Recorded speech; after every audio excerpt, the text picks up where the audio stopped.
Center, single back is Gibbs. Goff turn, gives it to Jameer, to the end zone, touchdown Detroit Lions. That's the way you make a statement on the road on Monday night to start a football game, straight down the field to the end zone. It is 2nd and goal from the 1. Goff out of the gun, hands it to Montgomery, tries the left side, did not get in. It's going to be 3rd and goal from inside the 1. There, they say he did get in. Late call. There it is. Touchdown, Detroit Lions. Better late than never. Out of the gun. Jackson's got it. Running to his right. Wants to throw. Now being pressured. Ball's loose on the ground. It is recovered by Jackson, but it does not matter. That's Lions football. A 4th down stop by this team. Jackson tried to roll out, had a run-pass option, and Jack Campbell was there to knock that ball loose. That is a big-time stop by that defense.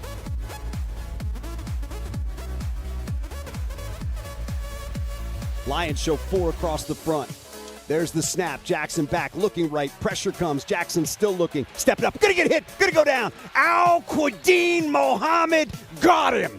Goff out of the gun. Montgomery to his right. Jared's got it back and looking, throwing right side. Wants Amon-Ra. End zone. Got it. Touchdown, Detroit Lions. What a delivery that time by Goff, where only Amon-Ra with those late hands could pull it in. And the Lions are an extra point away from drawing even once again here in Baltimore.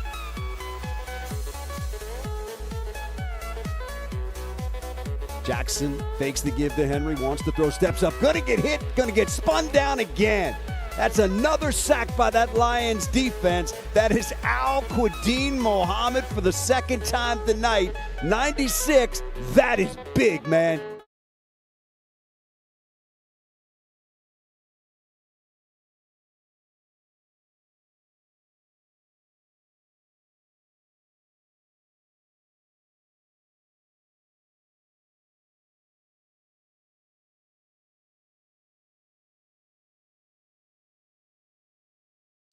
All right, good morning. Happy Tuesday, everybody. Welcome into the Rise and Grind morning show at 8:30 in the morning here on your Tuesday. Look, I'm going to miss that dude, man. TA, he's going to be out for a long time. So today's Detroit Lions news and rumors, we're going to be discussing who's up next, man. Who are the Lions going to be looking for? There's a few names that have been floated out already. Clearly, Brad's got to do something. It's a must. And we've got a lot of other updates today that we're going to get to. On the playbook, we're going to recap last night's game. Man, the thriller on Monday night. What a great game it was. It's always good to watch the Kansas City Chiefs lose. We're going to go through the league records and rankings today. Final stats review for the Lions and Bengals.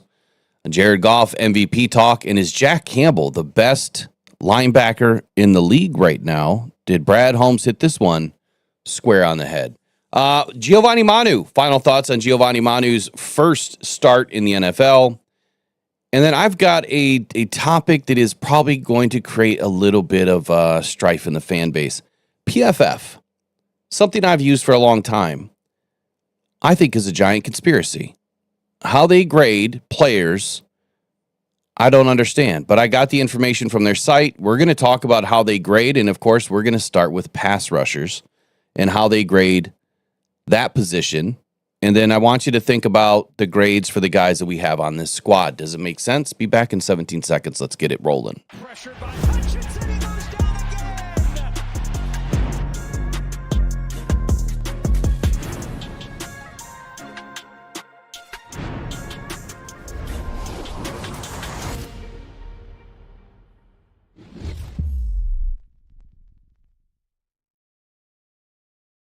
All right. Good morning, Eric. How are you today, buddy? Fantastic. I don't know if you noticed this morning, but I'm wearing my robe I got from you yesterday, my Detroit, rocked on Detroit Lions robe. I'm wearing it for the show this morning.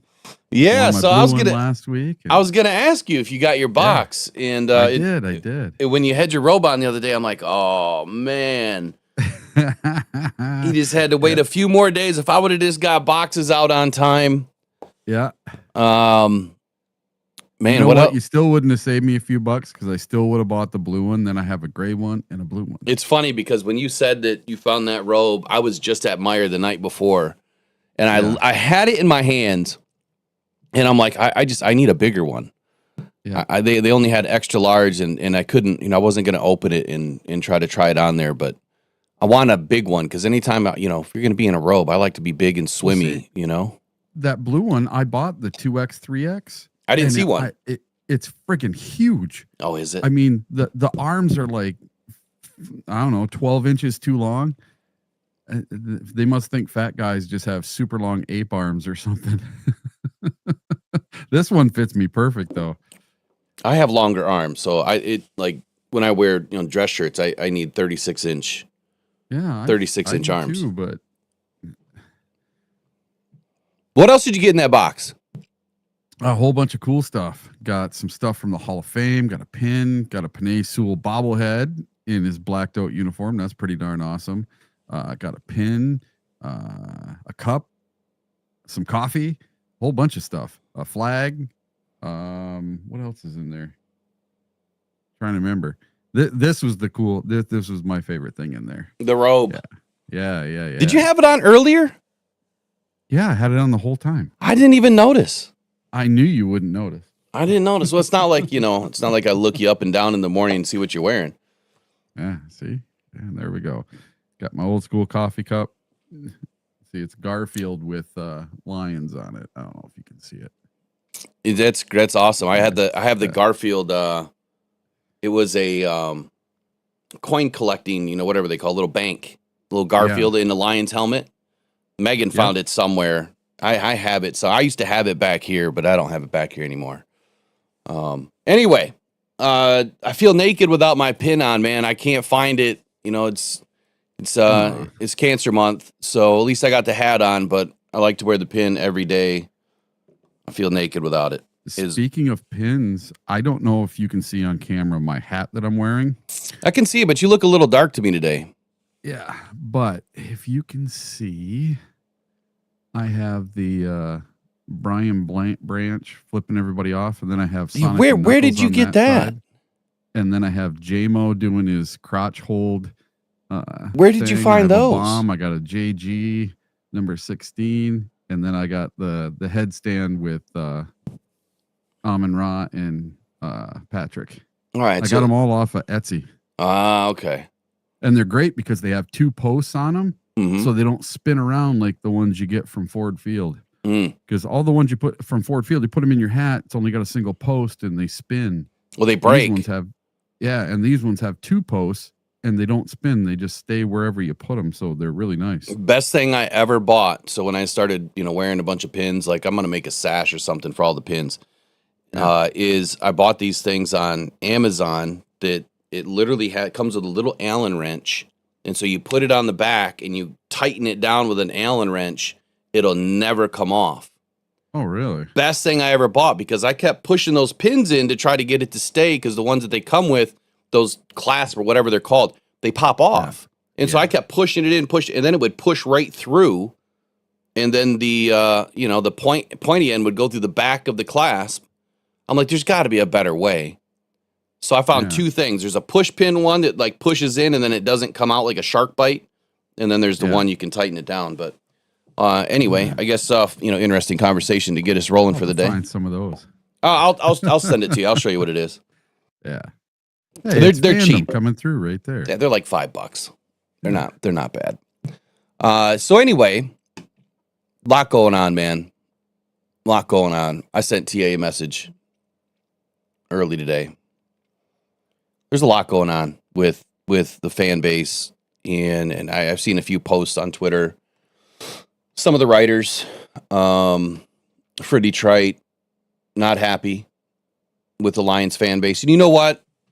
I'm glad that they're not happy, because this is something that I tried to help, right? I caught a lot of flack for it because I kept telling, the fan base, like, this is your fault for treating people the way that you treat them.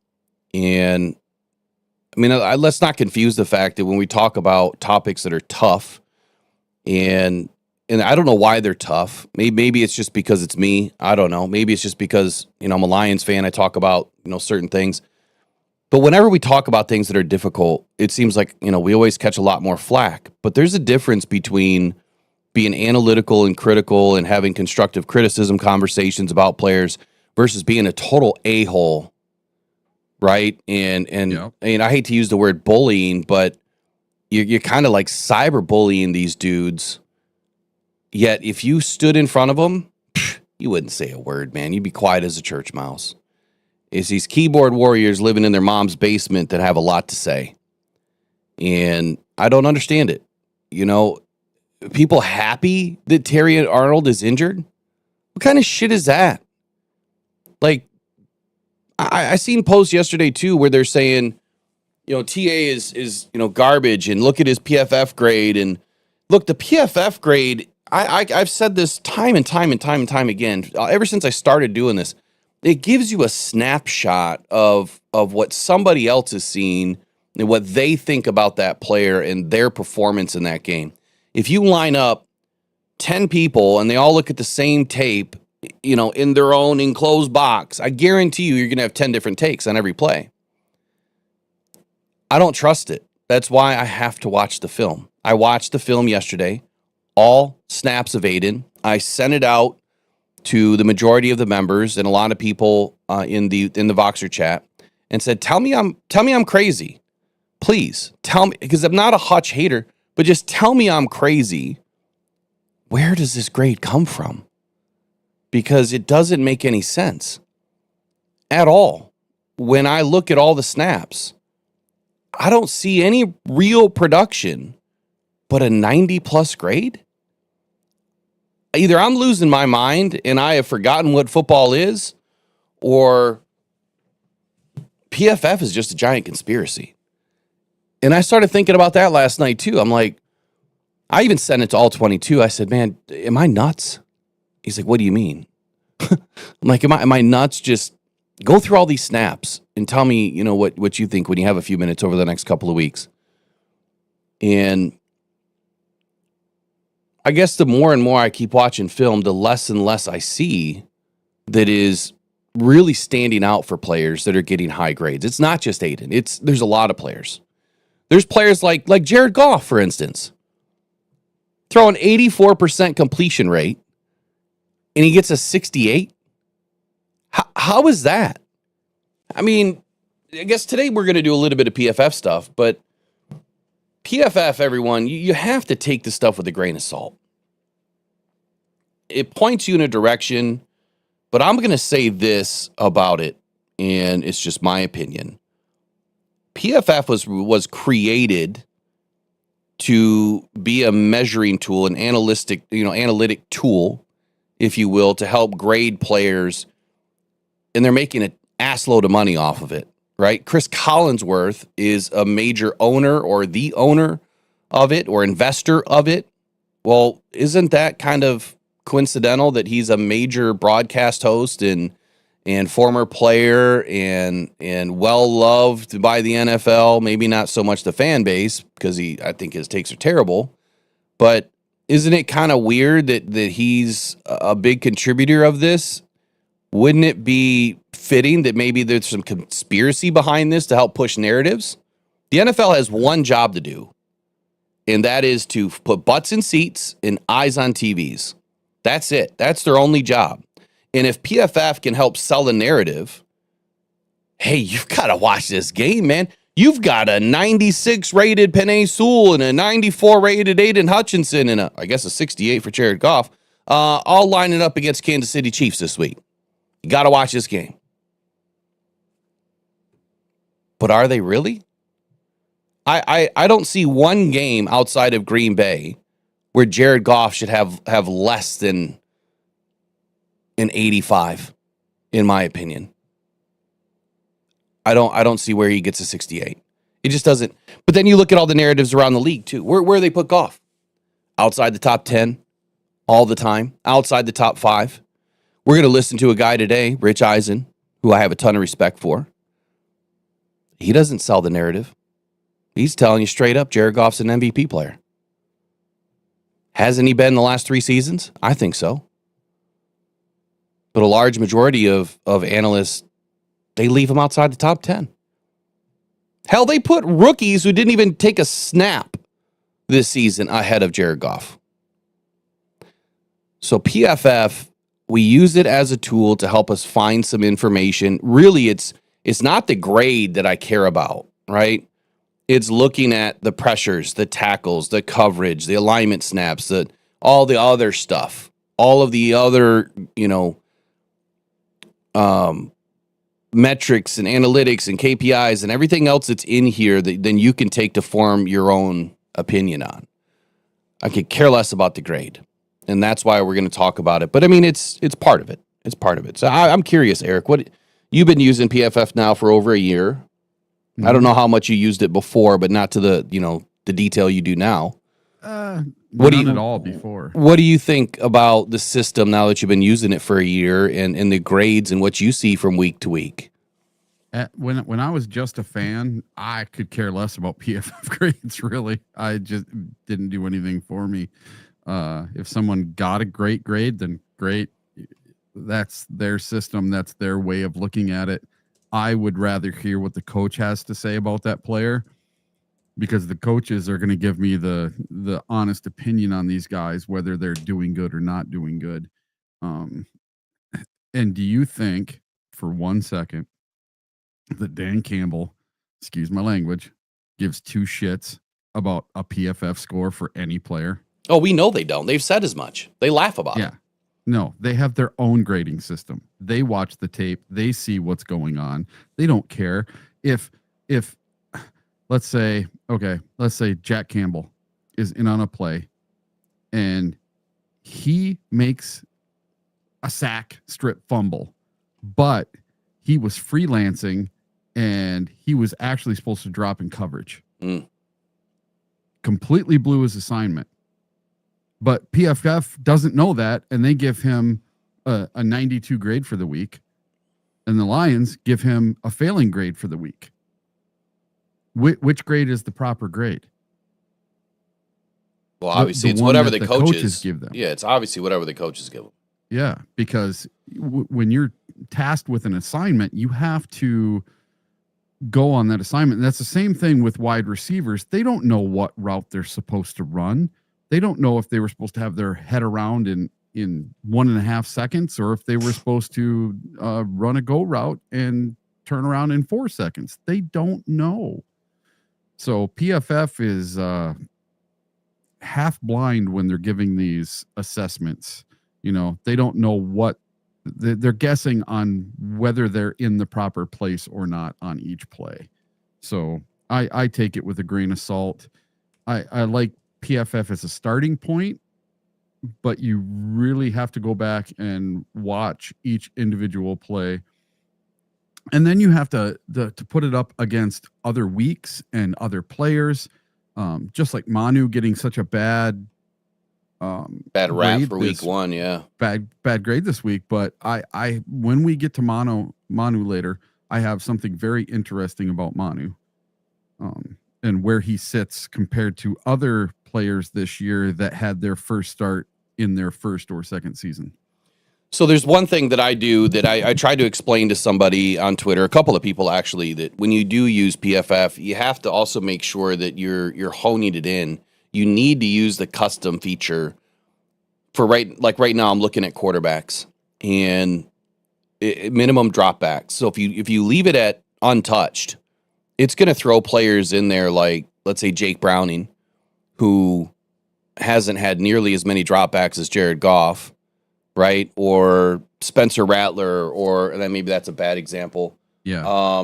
But you get what I'm saying. Like it's going to take all of the players that maybe only played one game, and they may have a crazy good grade, and they're going to be above players that have played the whole season. So you have to go in and customize it. Like I put in 125 dropbacks. I think the most that there's been in the league so far is 208. I don't know who has it, but it gives me 208. So I just did 125 so that I could at least get a better number, a more realistic number. And if I told you that there was 28 quarterbacks that have had 125 dropbacks on the season, where do you think Jared Goff should land just watching Jared Goff play the season without going deep at all? Where do you think he should land out of those 28 quarterbacks? Top 5. Top 5, right? I would say so too. Jared Goff is 18th. Okay. With a 70.2 overall and a 69.8 in passing, yet he is the most prolific passer of the football in the league today and has shattered all sorts of records, the highest completion percentage. But Will. What am I missing? This is what you're missing. Jared Goff is not throwing for 2,000 yards already. He's not leading the league in yards. He's like way down there in yards. And then is he though? He doesn't. I looked this morning. I think he Matthew was 6 or Stafford. 7. Matthew Stafford leads the league with 1503. Yeah. Jared Goff is 9th with 1187. Yeah. He's tied. He's just behind Josh Allen with 1217. But people failed. But people failed to realize that our run game is the reason why. But Jared Goff led the league in passing last year, right? And still had the run game. He'll be there again this year. It's week 5. Jared Goff doesn't run with the ball when he has the opportunity. When the opportunity presents itself, he does not run with the ball. And when he does, he doesn't run with need the ball, he only gets a couple of yards, and he gets dinged for that. So I can almost guarantee you, without looking at PFF or anything, okay, Sunday night, the Bills lost to the Patriots, and Jared Allen did not have a great game. I can almost guarantee his PFF grade for Sunday night is better than Jared Goff's grade. Say that again. Who did what now? Jared Allen. Yeah. For the Buffalo Bills. Look at his PFF grade. Jared Allen. Or isn't that his name? Who are you talking about? The quarterback for the Bills. Josh Allen. Josh Allen. Yeah, Josh Allen. Yeah. Okay, now say it all again. Okay, so look up Josh Allen for this Sunday night against the Patriots. Just week 5. His PFF grade. Compare that to Goff's. A quarterback that won the game going away and another one that lost the game. Is Josh Allen's PFF I got to better? figure out how to just get week 5 only. Yeah. Because I can do it by game, and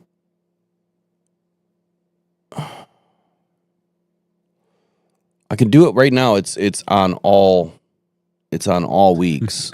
Everybody's putting Josh Allen. Yeah. I don't know who Jared Allen is. Jared Allen was an edge rusher. Yeah. Yeah, he was a defensive player. Yeah. Okay, if I just go overall, right now, and I just go overall scores, Josh Allen is the 4th highest ranked in the league with an 86.3.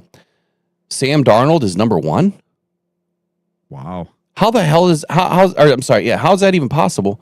Matthew Stafford's number 2, Dak Prescott's number 3, Josh Allen's number 4, Jordan Love is number 5, Justin Herbert at 6, Daniel Jones at 7, Baker Mayfield tied for 7, Jalen Hurts at 9, Drake May at 10, Caleb Williams at 11, Patrick Mahomes at 12, Kyler Murray, Justin Fields, CJ Stroud, Mac Jones, Spencer Rattler, Jared Goff.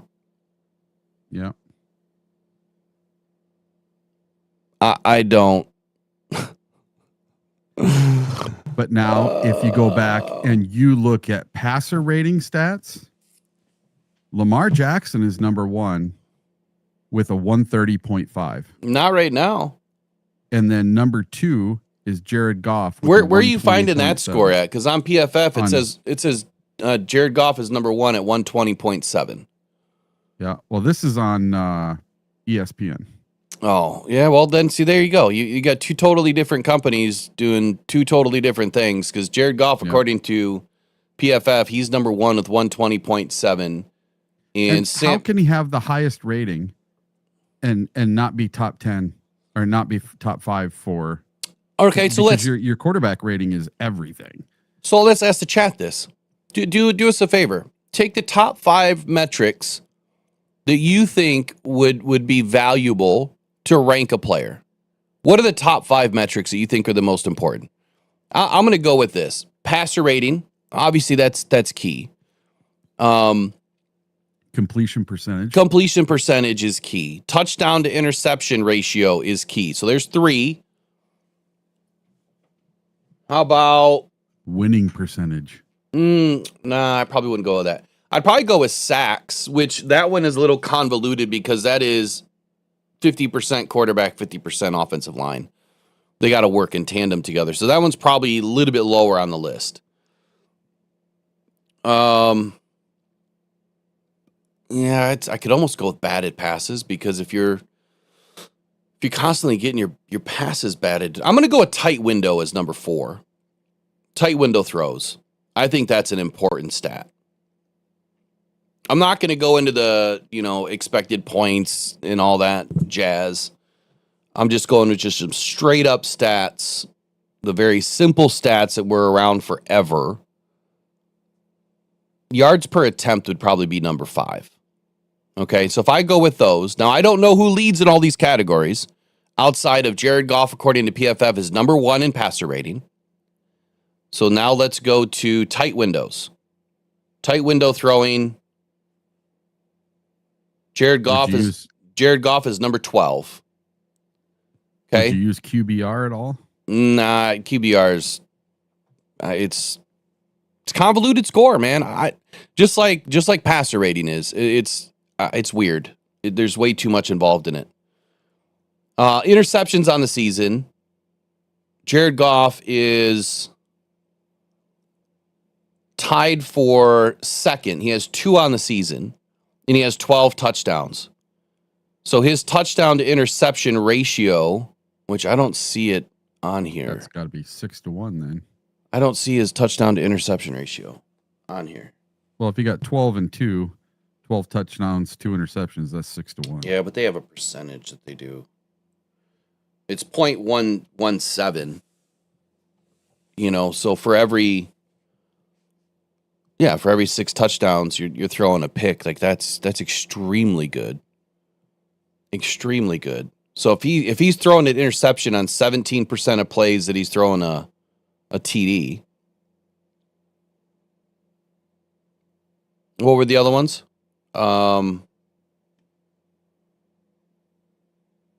Passer rating, he was 1. Tight windows, he was 12. TD to interception ratio, I mean, he's thrown the most TDs, and he's tied for second in interceptions, with second least, right? The guys that are ahead of him, Jalen Hurts hasn't thrown a pick. Justin Fields hasn't thrown a pick. Spencer Rattler, Baker Mayfield, Patrick Mahomes, Mac Jones, and Jordan Love have all thrown 1. Yards per attempt. Jared Goff is number 4 at 8.2. So far, I mean, he's leading in touchdowns. He's second in interceptions. He's first in passer rating. He's 4th in yards per attempt. And he's 12th in tight window throws, which I would probably disagree with that tight window throws because even though our guys seem to get some separation, Jared Goff threads that thing, man. He takes some wild shots that are so accurate. You don't see that from quarterbacks. How about the intelligence, right? There's an intelligence factor here of running an offense that is extremely difficult to run. Not everybody can run an offense like this. You can't. It takes a lot of mental acuity to do this. PFF is just full of crap. I'm sorry. They are. And the same is going to be said about defense too. So if you're agreeing that PFF has a problem with grading Jared Goff, then you have to agree that they have a problem with grading some of these other players that are at the top of the list. You have to. And that's why I think you need to watch film. It is the most important thing. Spend $100 a year, get the NFL Pro subscription, and just watch the film. And if you don't do that, I mean, I try to help you guys out by giving you what I see because it is not narrative driven. I talk about certain players and positions because you do. You guys do. You drive the edge position. I'm going to talk about the edge position. Right? And I'm going to tell you what I see, and I'm going to tell you what is factual.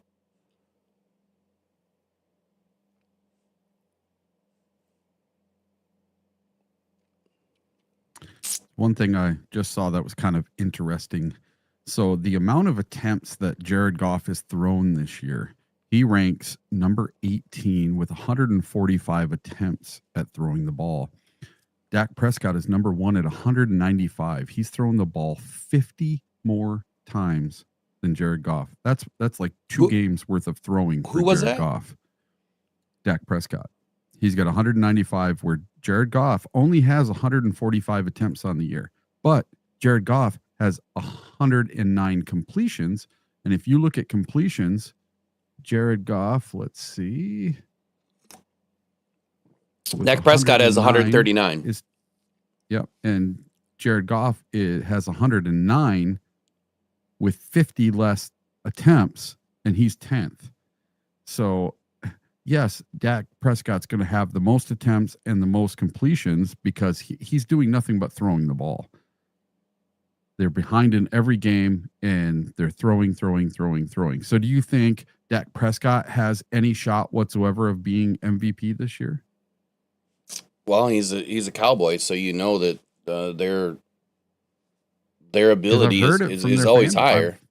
I've heard it from their fan base. You know what? Since we've gone off on in a tangent, we weren't supposed to start with this.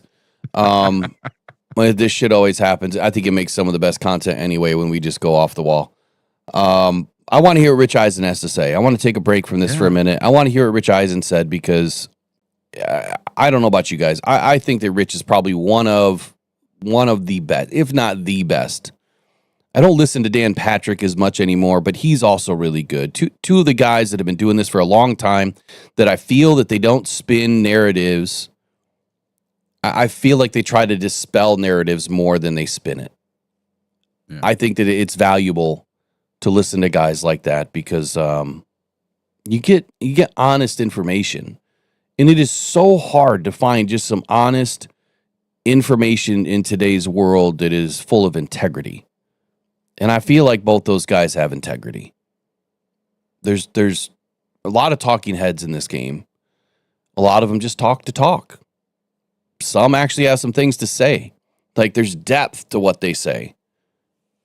That's hard to do. I could talk all day long, but if there's zero depth to what I'm saying, then I shouldn't be doing it. I'm hoping that, as I get better and more years behind me, that the depth gets deeper in the conversations that we can have. All right, let's listen to Rich Eisen. So we're through 5 weeks. I mentioned how the win by the Patriots last night, knocking the Bills out of the ranks of the unbeaten, just like the Broncos did to the Eagles earlier in the day, made this a wide open affair in the American Football Conference and a wide open affair just overall. And anybody can win it. Truly anybody can win it. And there's one team, though, that I believe through 5 weeks has played complete football games better than anybody else. And there's one in the NFC and there's one in the AFC. And the one in the NFC, I will start with here. That's the Detroit Lions. After losing to Green Bay, and it's kind of quaint. It was a month ago we were all wondering if their coordinators, Johnny Morton on offense, Kelvin Shepard on defense, were going to be their undoing, because that's what happened to the Eagles after they made the Super Bowl and they lost 2 coordinators, and we were all wondering what happened to that team from the year before. And I know the Lions didn't make the Super Bowl last year, and as a matter of fact, they were one and done by a Commanders team that had a huge win in Los Angeles yesterday, which we'll get to in this hour a little bit more than we already have. And the Lions, all they did after week 1 losing to Green Bay is destroy everybody. The only team that came close were the 1.0 Ravens of 2025. The 2.0 is like a shadow of their former selves. Jeez, yeah. But the Lions have scored 161 points over their last 4. That's the 3rd most points in any 4-game span in Detroit history. And if I'm going to talk about Baker Mayfield as an MVP candidate, you've got to say the guy right next to him is Jared Goff. Goff. I think you were going to say Tesla. That's your first sports center. Which is what the Scottish call golf without the golf. 7th career game with a completion percentage of 80% or better and 3 or more passing touchdowns. That's tied for 5th all time. The only ones who have a better such mark are named Rodgers, Brady, Breeze, and Manning. Peyton Manning. or debating Manning, depending on when you see him on your screen right now. Motivating Manning. Motivating Manning. Yeah, that's right? that's the Peyton new Manning, one. right? All that stuff. Although I'll be straight up with you. If I've already seen Eli and Danny DeVito quite enough. Fifth game with a passer rating of 150 or better since 2024. That's 2 more than any other quarterback. Jared Goff. And Gibbs and Montgomery, Sonic and Knuckles did it again. A touchdown in the same Danny DeVito quite enough. Fifth game with a passer rating of 150 or better since 2024. That's 2 more than any other quarterback. Jared Goff. And Gibbs and Montgomery, Sonic and Knuckles did it again. A touchdown in the same game for the 14th time. That ties Emmett and Darryl Johnston. Moose was on the call, actually, when he watched that happen. Oh, and Montgomery threw for a touchdown yesterday as well. Amon-Ra St. Brown, 100 receiving yards again. 25th career game with 8 or more receptions. Only Michael Thomas, can't guard Mike, had more such receptions in his first 5 seasons. Also, Rich, really cool about Montgomery. His older sister had been paralyzed. Yesterday as well. Amon-Ra St. Brown, 100 receiving yards again. 25th career game with 8 or more receptions. Only Michael Thomas, can't guard Mike, had more such receptions in his first 5 seasons. Also, Rich, really cool about Montgomery. His older sister had been paralyzed in a car accident. Yeah, and that she was the there. first time she's watched him play in person since wow, that's awesome. her accident. Yeah, they kept cutting away to her in the game. Kirby Joseph with an interception. He now has 20 in his first 4 seasons. He became the 6th player this decade to do that. Destroyed him. And once again, what they do is they leave you wondering if you can play football anymore. That's how they're beating you. Again, Chicago felt that way after they took care of Chicago in week 2. Baltimore, after that game, definitely when Baltimore the next week went to Kansas City, that's where it all began to go downhill, right? Some of the injuries that Baltimore began to suffer on that short week after the Monday night loss at home to Detroit. Cleveland changed their quarterbacks. Now Cincinnati, everyone's wondering what's up there. Detroit is destroying everybody right now. And the next game is a Sunday nighter at Kansas City. Here we go, before a Monday nighter against Tampa. Rubber's meeting road about what I'm saying. The Lions are the best team in the NFL right now. And I'll tell you what, my power Damn rankings straight. lost 1 versus 2, 1 and 2, sort of like the top 25 preseason in college football. Texas and Penn State out. Philly and Buffalo lost. The Lions were 3. Tune into my power rankings on Wednesday. I'm now teasing a segment that you guys forced me to do years ago that I'm kind of into now. That you really Look at enjoy. you. All grown stuff. And then now they have a bye. That's how the Lions are playing right now. So we're through 5 weeks. I mentioned.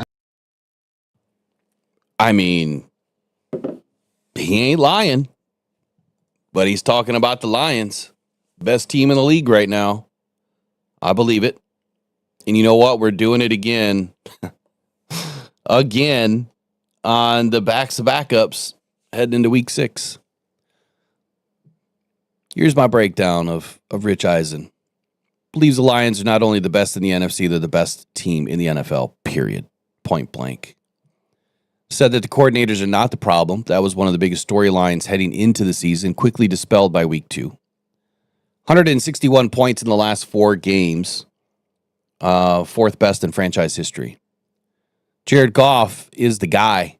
I mean, straight up 7th career game with 70% completion percentage or better in 3 TDs. Get this, man. These 4 names. You're going to tell me that Jared Goff is among these 4 names and he's the 18th rated quarterback in PFF? Breeze, Manning, Brady, and Rodgers? Pretty incredible stuff. 5th, 150 passer rating or better game.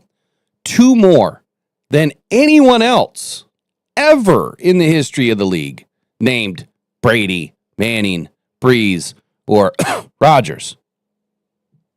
25th game with 8 or more receptions for Amon-Ra St. Brown. That doesn't happen without a successful quarterback. It doesn't happen without JG. And only Michael Thomas had more. And he didn't even finish his career.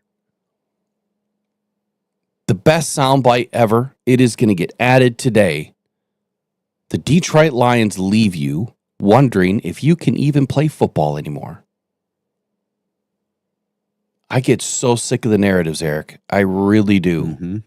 And I feel like it's tainted me a little bit because, and I've heard it from the chat, I've heard it from comments, I've heard it that, sometimes I talk about things that are not, people don't like to hear it. They don't like to hear the truth. If you don't like the truth, this isn't the channel. Because I like to talk about the truth as much as possible. The truth hurts, but there's one truth that shouldn't hurt. And it should be easy to digest. Jared Goff is an elite quarterback. Face it. Just face it. Wake up, go look yourself in the mirror, take your wife's lipstick and write it on the mirror, JG is elite, and underline it and hit it with an exclamation mark, and every single morning I want you to read it. Because if you don't believe it, then you're not a Lions fan. You must not be.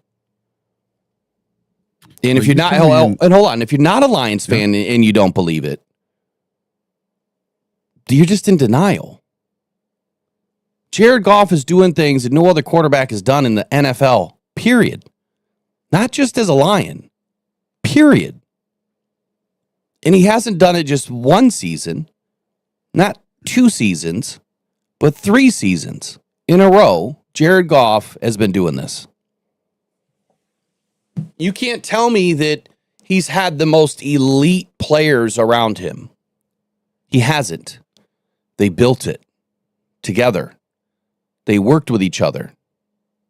Amon-Ra St. Brown was not an elite wide receiver coming out of college. If he was, I think he probably would have been taken a lot earlier. That or just everybody missed. Even Brad Holmes didn't take him in the first or second or third round. It took a lot of time and energy and focus and practice and hard work to get to where he is today. But it also took a quarterback to help him get there. They had to work together. It's not a one-way street. Both of those guys are responsible for each other. I guess that's it for me on this. I think that Rich is exactly right. I guess I missed the MVP conversation. I could have sworn he was talking MVP. Maybe I downloaded the wrong audio, or maybe I just completely didn't hear it. Jared Goff is definitely on the MVP train. And if he continues the way that he's going right now, and if he wins a Super Bowl this year, that is the only way he's ever going to get it. He's never going to make the Hall of Fame without that ring. He's never going to win an MVP without that ring. And that is just terrible to think about. Because there's guys in this league that he's playing way better than, that they're at the top of everybody's conversation, because that's what makes money for the league. Jared Goff does too, man. Look at what's happened to Detroit. I don't know about you, but if you've had season tickets for more than 3 years, your seats have gone up about 300%. It's crazy. A $50 seat is now $150. Mm-hmm. So obviously he's doing something right. Yeah. All right, take it away, Eric. Yeah, mine are 210 per seat per game. That's a fun bill to pay. Oh, so I had a couple of things from this. Number one, what didn't Rich Eisen say during that whole spiel? I mean, there's a lot he probably didn't say, but tell us. Well, things that are really on Lions fans' minds right now and all the media's minds. He didn't mention Manu. He didn't mention the offensive line. He didn't mention Terry Arnold. He didn't mention anything with injury to our cornerbacks. No. He said the Detroit Lions are destroying people and they are the number 1 team in the NFL. He didn't have any excuses for why they're not the number 1 team in the NFL. Okay. And then my second thing, I want anyone to tell me another quarterback who half their fan base is SOL, same old Lions.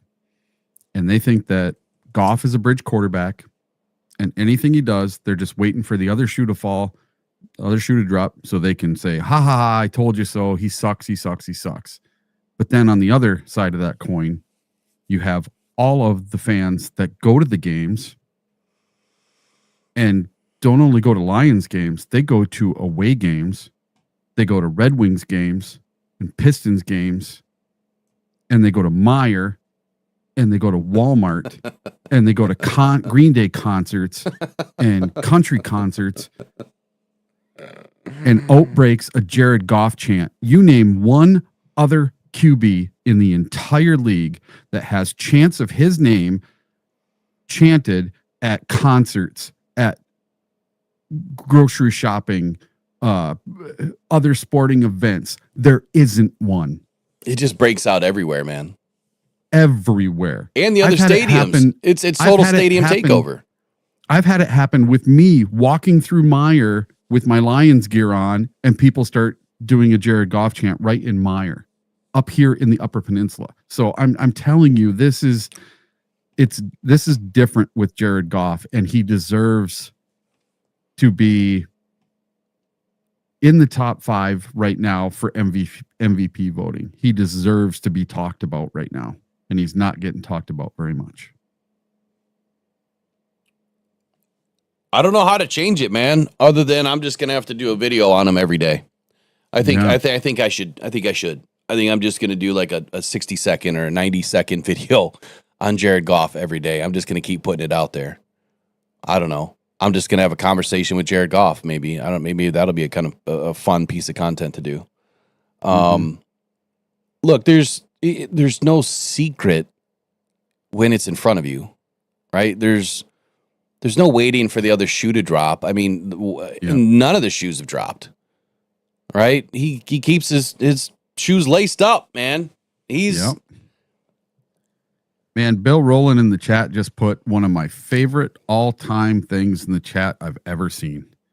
In my opinion, SOL fans are just lazy. My fandom takes effort.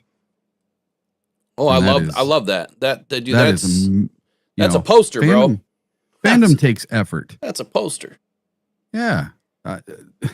Being lazy is just taking whatever the narrative is and going with it.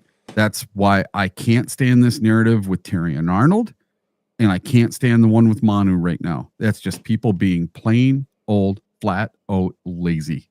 Well, I mean, let's be honest about that. I mean, TA has not played. He has not played perfect. Manu in his first game, he did not play perfect. You know what? You shouldn't expect Manu to play perfect. Matter of fact, he just learned a ton, and that's part of the growth process. In the first week of the NFL for the Lions, the first week, our offensive line played like trash. What have they done since week 2? Yeah. They played pretty incredible. Up until this last game, when now you've got another guy you're throwing into the fold that has to learn. And hopefully, he's not the long-term answer this year, and Decker will be back soon. But I expect him to take another step up this week. If, in fact, he's starting this week, he'll take another step forward. He'll get better. He will. The thing that you can't take away from Manu is the fact that he has the size, the length, the youth. He moves at a different pace than other guys. He moves very fast for his size. And those things are on his side. It's this part. It's the muscle of the brain that he has to exercise. And that will come. And it comes with time. Right? It comes with getting some snaps, and he got plenty of snaps. As far as TA goes, look, if you have not watched film, we watched some film the other day. We watched a few plays live here. I watched a ton of film yesterday, and I forgot to send that one out. If you go back and watch the game, TA made a ton of really good plays. The one pass interference call on Chase when he was running to the boundary, he was running to the sideline, and it was a crosser, which TA probably has his most difficulty with crossers. He usually has a little bit more help on those. But in this case, he was catching up to Chase, dove to make a play, had the little hook on his hip, which didn't adjust the route for Chase. The ball was thrown about 5 inches in front of his fingers, outstretched fingers, wasn't catchable. And my biggest gripe, my biggest problem with some of these, there was 2 calls in this game. There was one pass that was thrown at like the 29-yard line, and it was probably 3 or 4 yards behind Alex Anzalone. Ball wasn't catchable, wasn't even the same zip code. And Alex gets flagged for pass interference on a tight end. The only thing that happened on that play is their hands touched for a brief moment. And then I forget who it was. Was it Gesicki? I think it was Gesicki. He turns around and throws his arms up and does a little spin move. The ball was 4 yards that way. It wasn't even close. What happened to the uncatchable ball negating a penalty? What happened? Did that just disappear? Do we no longer have that as an option in the league? Oh, it's there. Because you don't hear it anymore. When's the last time you heard an uncatchable ball negate a penalty? Yeah, you don't anymore. You don't. And so that was an uncatchable ball. The one on Chase, if he actually would have dove, he could have had a chance. But he wasn't diving. He wasn't diving for the football, and it was still 5 or 6 inches in front of his fingers. That was really good coverage, in my opinion. And that play happens 90 times over a weekend, and none of them get flagged. But TA gets flagged? I don't get it. If you watch the film on TA, he plays way better than he doesn't.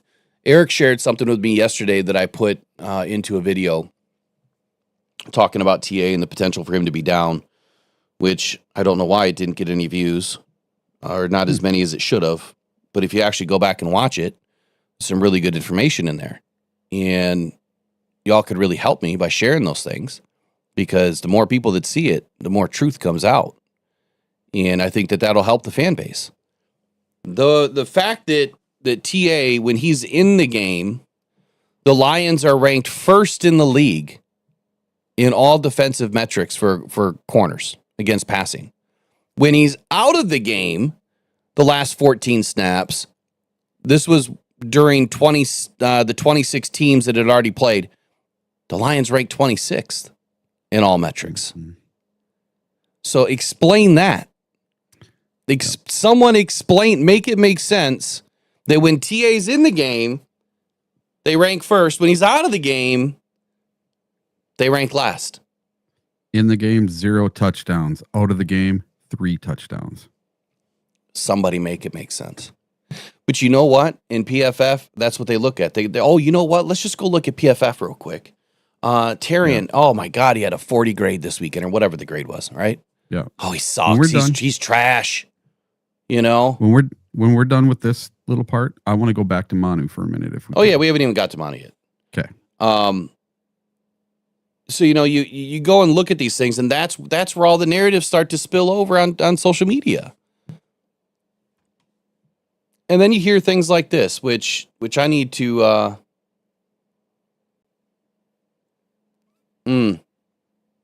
hold on, just got some information. Okay.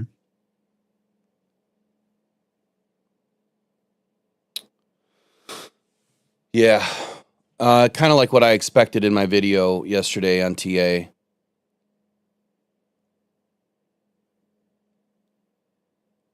Season's done. Tom Pelissero has reported on Good Morning Football on Tuesday morning that his understanding is that the injury is season ending. Oh, that's a bummer. The latest on Saquon Barkley, Amarian Hampton, Terrion Arnold, who is getting a second opinion. Okay, so he is getting a second opinion, but it is potentially season-ending shoulder injury. And you know what my biggest question on this is? When he did have the injury, they said that it was going to be a little bit, right? That it was probably going to be a couple weeks. Dan said, doubtful he's going to be up this week. More than likely back the next week. And then he's up this week. How does that happen? Yeah. Did he just go and hurt it because he played on it? Well, it was already hurt. He already That's what had I the mean. injury. He made it worse. Mm-hmm. Right? So maybe rest wouldn't have mattered. Maybe that was the case, and we'll never know. Right? We'll never know. That maybe that the shoulder was already trashed, and you know, whether it got injured further or not, it was probably going to be the same result. And so now you've got a second-year corner who's going to have to go through shoulder surgery. The good part of this is it's happening early in the season, so he should be back next season, no problem. At the start of the season, he'll be in for training camp. Shoulder surgery is a 6-month deal. He should be fine by next year. But again, he's going to miss 3/4 of a season of growth, and he's going to have to learn a lot in that time. He's going to have to grow up a little bit. And look, I feel like he probably shouldn't have been in this game. Why was he in the game? Why did they take the chance? But I'll go back to what I said a minute ago. Maybe it didn't matter. You know, maybe the shoulder is what it is, and that's what it was, and it happened. So, He could have been like me with a torn labrum and then went into the game and just finished the tear. You know, and that's where you're going to have surgery. You're going to have to get it fixed. yeah, there's a big difference between a full thickness tear and Mhm. you know, not. I mean, I have torn labrums in both shoulders too, but it's not anything like I mean, it's a lot of pain, but it comes and goes. You know, Yeah, mine was like for a- TA, it's totally different, man. You're tackling guys, you're taking hits, and that's got to be tough. Yeah, because like mine was a complete tear. It was like a flag flapping in the wind. So was not functioning whatsoever. And listen, I had my surgery a year ago and I'm still not 100% yet. So I can see this might take a while. And Well, the good thing for him, man, is they have the best doctors and trainers, and mhm. you know, it's a little Oh, bit yeah. different than us. You know, they get million dollar treatment. We get the whatever the insurance wants to pay for. You know, unless you want to pay But out of who's pocket. available out there, you know, and do we try to trade for someone? I think they have one to. Of one of these teams that are not doing the best, because if you look at a bunch of the free agent guys that are available right now, you're looking at Kendall Fuller, Mhm. Emmanuel Mosley, Tony Brown, Trey Herndon, Troy Hill, Cameron Sutton, Michael Ojamudia, Arthur Mollett, Duke Shelley, Cameron Dantzler, Kendall Sheffield, Tyler Hall, Bobby Price, Daryl Worley, DiCaprio Boodle. Remember him? Yeah, we could bring him back. Yeah, you know, it's just a Stanley Thomas Oliver. We could bring him back. There's a bunch of guys that didn't make another team. That's who is left out on the free agent market. Well, there is one. Okay, there Okay. is one that might make some sense. That is not a big name, and he was Okay. he was with us this year, and he was a former Chief, DiCaprio Boodle. Mm-hmm. So he was with us. I think he played okay in his time. He did make some plays. I don't think he was booty cheeks all the time, but it makes sense because he was in the scheme. The goal is that you really don't want him out there. And I think that the Lions have some opportunity right now to put a couple of guys in. This is the way I see it rolling. I see probably Strickland coming in. Kirby's going to be back there. They're going to probably go to more of a zone look and roll Brian Branch down to nickel, put him back in the slot. Yeah. He's not an outside corner. Let's not even go there. No. He's not quick enough, twitchy enough. His hips they're not. He's not a corner. Doesn't mean that they couldn't do it in a pinch. So it all depends on what's going on with Rock Ya-Sin in his injury. I have not heard anything or read anything since yesterday. So I don't know what's going on with him. If it was just cramps, is he going to be fine? If he's fine, he's obviously the natural fit on the outside. And then Amik Robertson's on the other side. But you need to fill Amik Robertson's role. So do you put in Avonte Maddox to come in and play the nickel? Or do you roll with Branch in the nickel, which probably makes more sense, and then you bring in Avonte Maddox to play safety, or you bring Lawrence Strickland back in to play safety. I think it's one of those 2 or 3 options right now with the guys on the roster. If you're going to bring somebody else in without going out and spending a boatload of money or draft picks, it probably is DiCaprio Boodle for right now as a body, someone that you can throw on the practice squad currently. You also have Cameron Dantzler. He does have experience, 37 games since being drafted in the 3rd round. Was he 21? 2020, 2021? Yeah. Somewhere in that range. So he's been in the league a little bit. He was with the Vikings for 3 seasons. So he knows the NFC North, right? He has some experience there. I would say those are your 2 best options right now without really digging deep. No, it's not CJ Gardner-Johnson. Please, hell no. Yeah. It's not Jerry Jacobs. That please no. What would you think about Ian Kennelly coming back? Isn't he hurt? I'm not sure. And he was a safety, Oh, okay. right?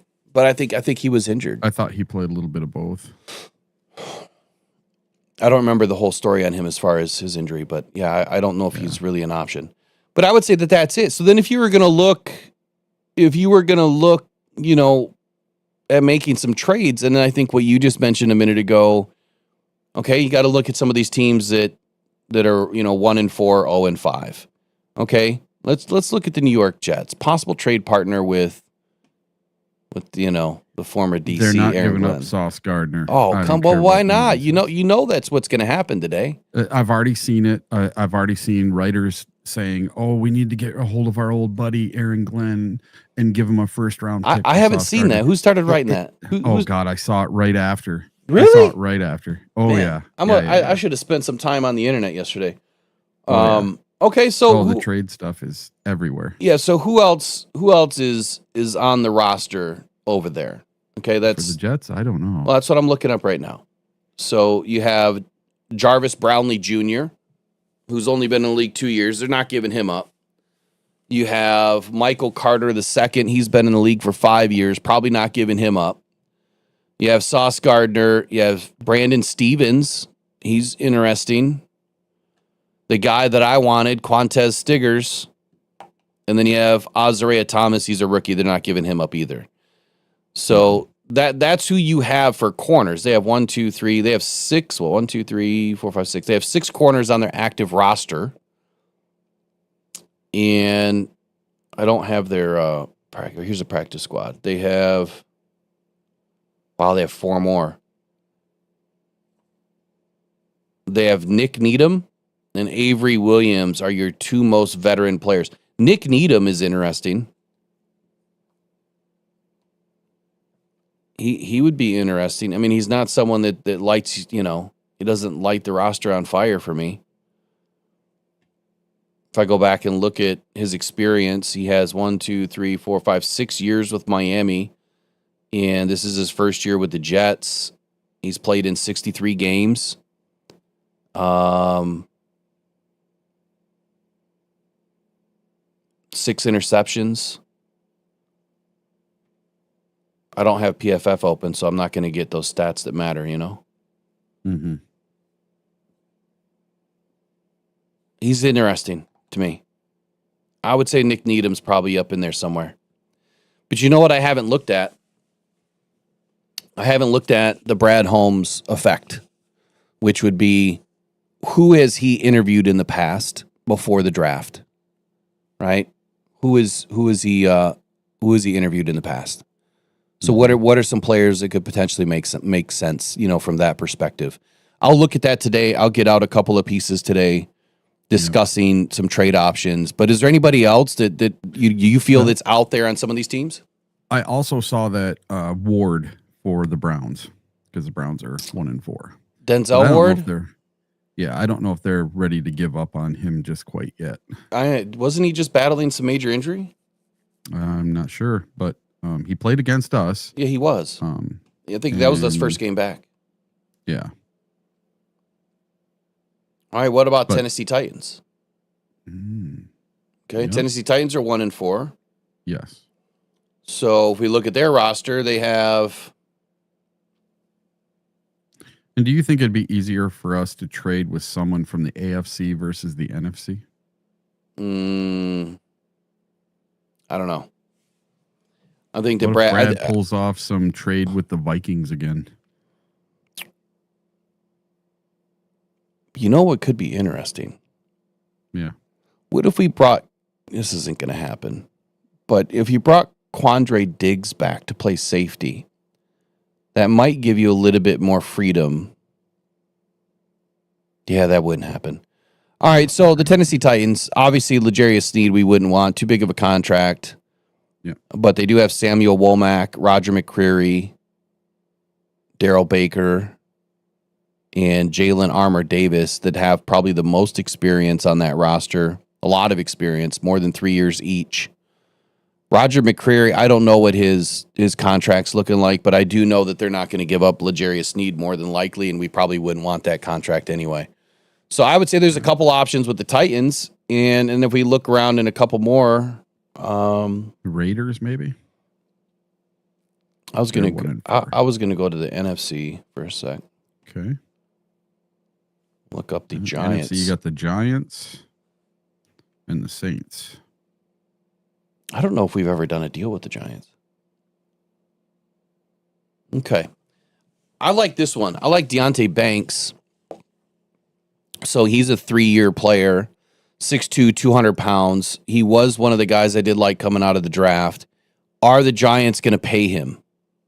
That's the question. If they're not going to pay him, if they're going to let him walk in free agency, next season or the year after that, that might be an option. And that's how I would look at this. Like, what are the players that are coming up on new contract time?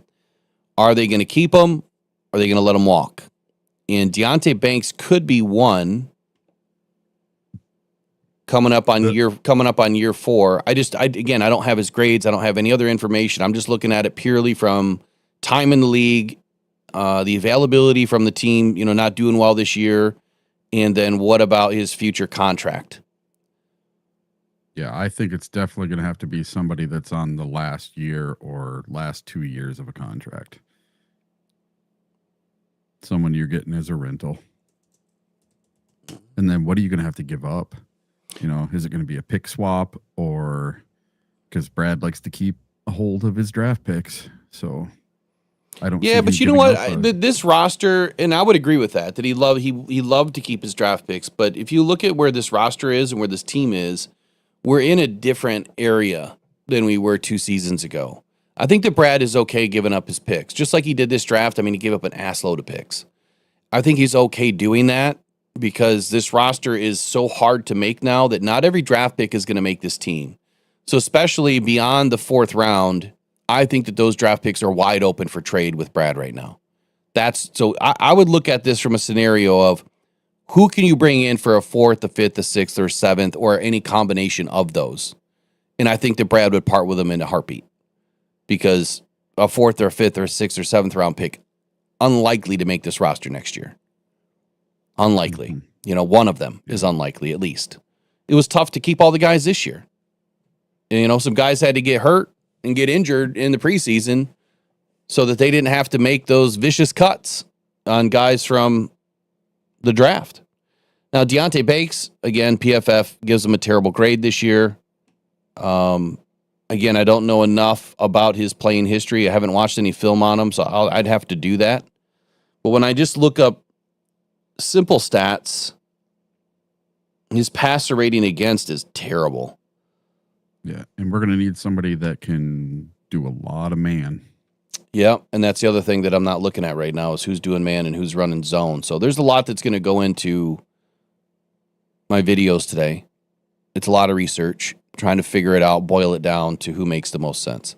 But we'll find out more today, and we'll be back on that. I just saw something flash on the screen. Bill Rowland. Bill Rowland just joined the Lions Faithful, man. He just joined the membership. Appreciate you, my man. And just like Shep says, Shep's the guy, I'm coming. If Shep's the guy, I'm coming, man. Appreciate you being around and hanging out with us and for joining the Lions faithful here, Rockdown Detroit Lions membership. What about Greg Newsome? Somebody brought that name up a couple times. I haven't even looked into it. Honestly, I really got to dive into some of these guys and see how it fits and how it doesn't fit. Let's talk about last night for a moment, and then let's bounce to Manu after that. So last night, huge game. Huge game. Huge for me because the Jags won, and that was part of my Rocks Locks this week. But Trevor Lawrence, is anyone feeling any different about him after last night's game? Do you think that he's grown? Do you think that he's worth that giant contract yet? Oh, yeah. He's looking much, much better. More in control, and you could tell he wanted it. He wanted it more than the Chiefs wanted it. I saw a level of maturity out of him that I've never seen out of Trevor Lawrence before. So people, the Jags are 4-1 now. You better watch out. So are they contenders? You think that they're legit contenders this year? I think they're getting there. As of right now, I'm on the fence about that. But they're 4-1. Their defense is doing really well. That linebacker caught a 97-yard interception at the goal line, took it all the way back to the house, outran everybody on that offense for the Chiefs. And the Chiefs have a pretty fast offense. So, man, I think they got some pieces in line, and I think they finally have a coach that can get the best out of Trevor Lawrence, you know? Yeah, Liam Cohen is pretty good at this head coaching stuff, huh? Mm-hmm. So the Jags won 31-28 yesterday. Your leaders of the game were Patrick Mahomes, who went 29 of 41 for 318 yards, 1 touchdown, and 1 interception. Trevor Lawrence went 18 of 25 for 221 yards with 1 touchdown and 1 interception. Now, here is the funky part for both of these teams. The leading rusher on both teams was their quarterback. Patrick Mahomes had 6 carries for 60 yards and a touchdown. I think the Detroit Lions are going to have to do the exact same thing they did against the Baltimore quarterback there. Lamar Jackson. Lamar Jackson. Yeah. They're going to have to do that semi-spy thing on Patrick Mahomes, because otherwise 6 carries for 60 yards, that's 10 yards a clip. And he's going to do it all day on the Lions if we do not contain. Who cares about sacks? And then Trevor Lawrence, he had 10 carries for 54 yards and 2 touchdowns. Your leading receivers on the game were Tyquan Thornton, not Xavier Worthy, with 3 receptions for 90 yards. That's 30 yards a clip. And then Brian Thomas Jr. had 4 receptions for 80 yards. So my little update here from last night's game, when you talk about Patrick Mahomes and what we're going to be facing next week, he faced zone coverage last night on 34 of 46 dropbacks. That's why he was able to gash them on the ground.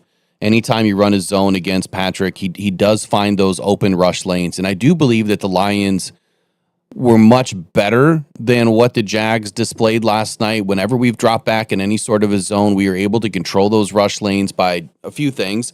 If you go back and look at the keys to the game for the Baltimore game, it's going to be nearly identical, kind of what you were saying, to this upcoming game versus KC.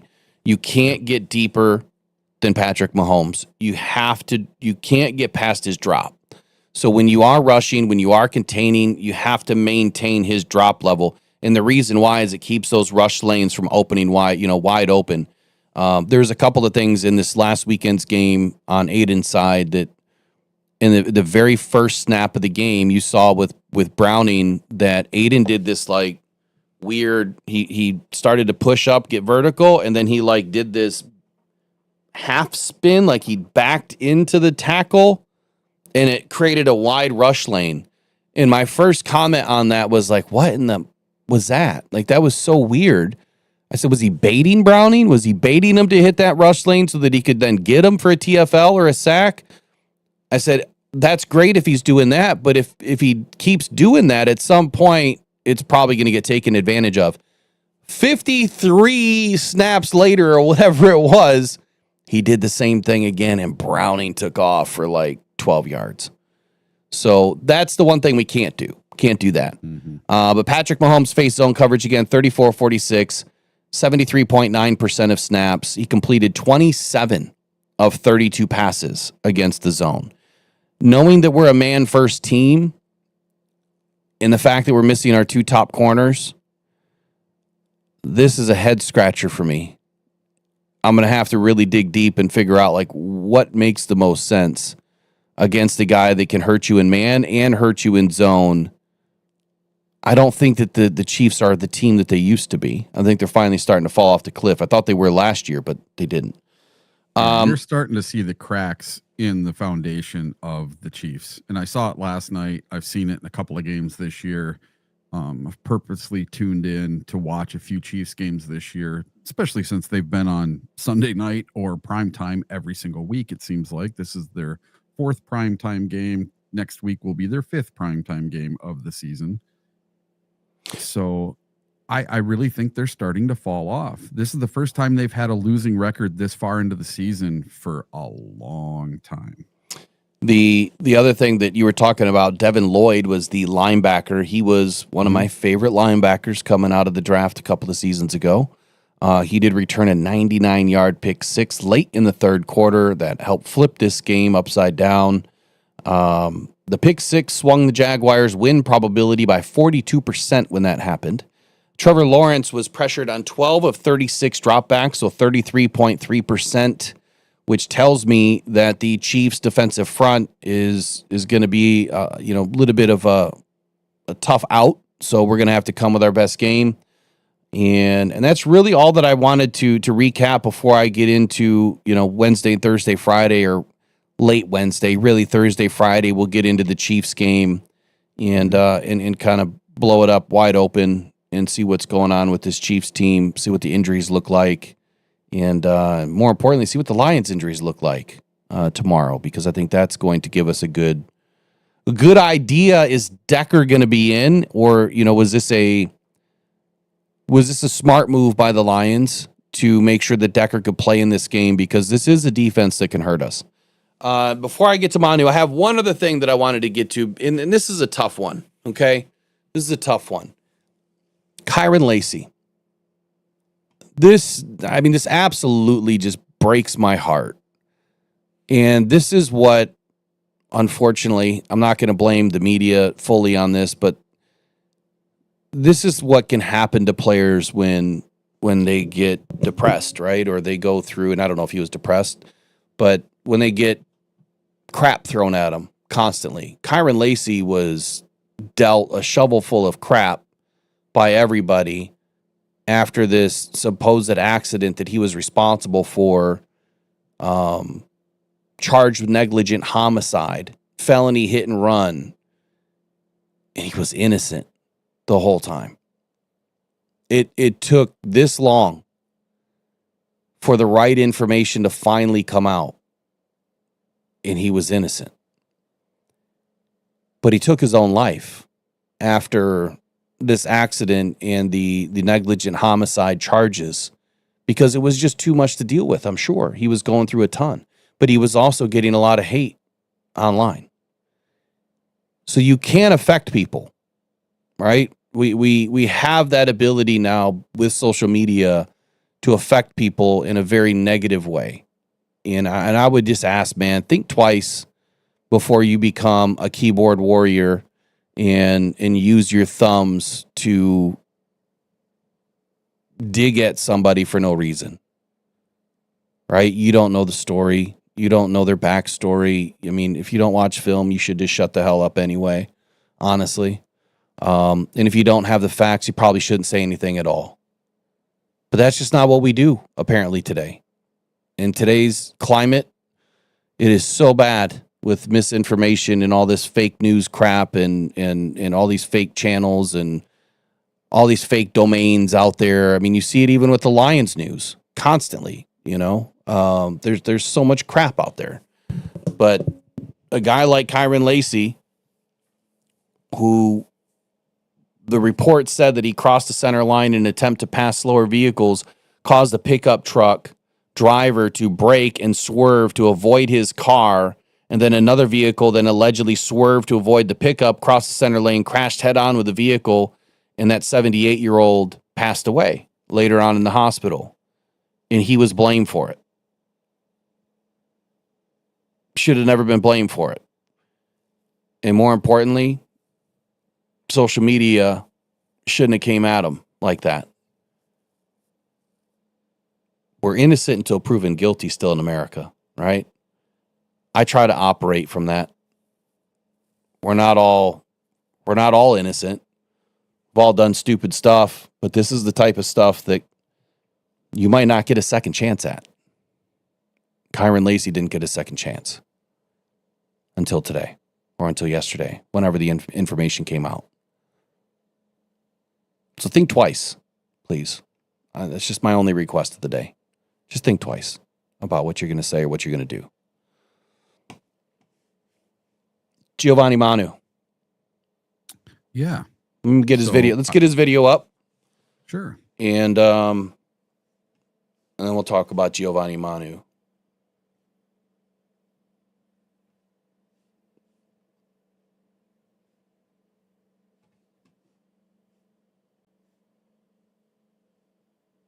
Now, I have not gone through all of his tape yet. I don't know if you had an opportunity to, but I have not gone through all of his tape yet.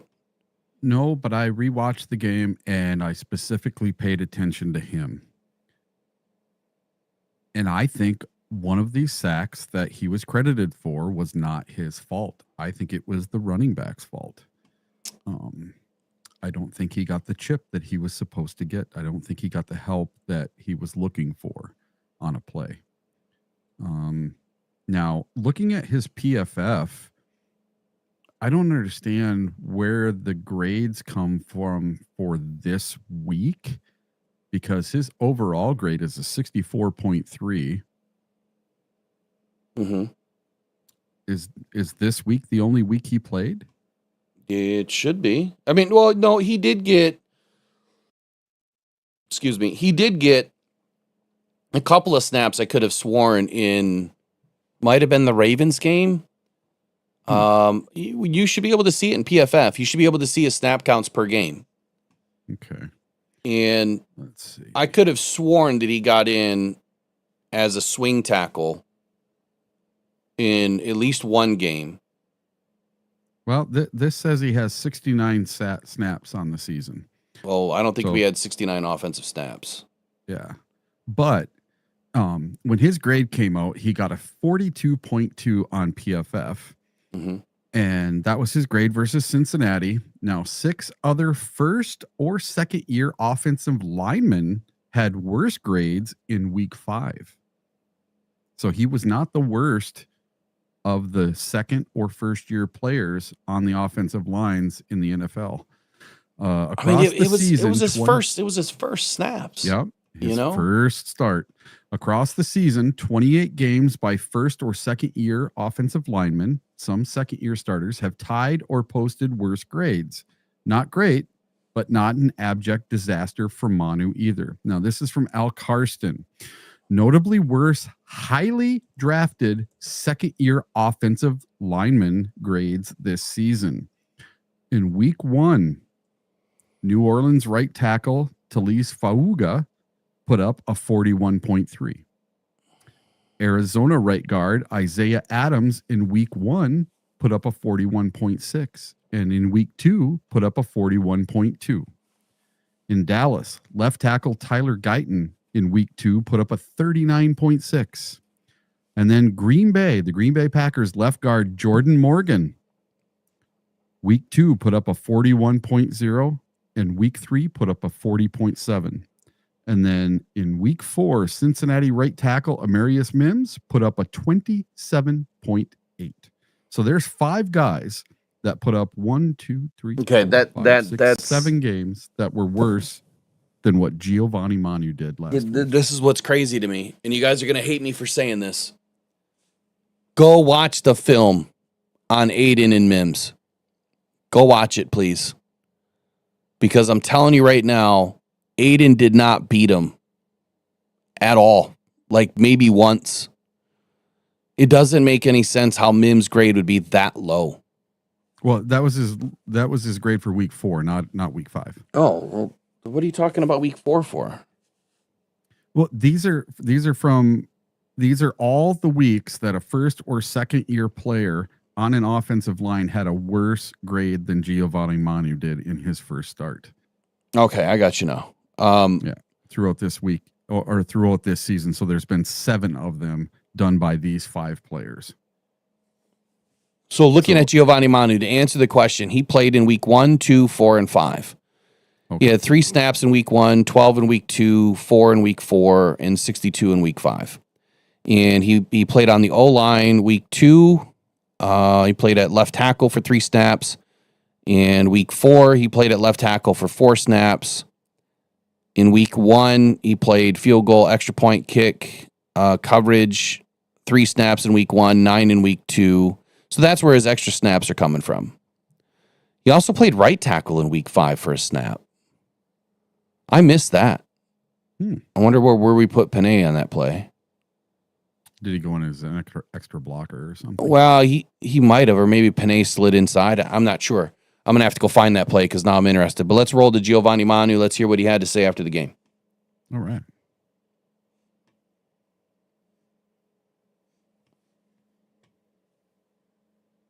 Definitely like a moment to take in. What was great was that everyone on the sideline was supporting me. The amount of strength coaches up to coaches like defensive coaches that came up to me and they just said they're super proud of me.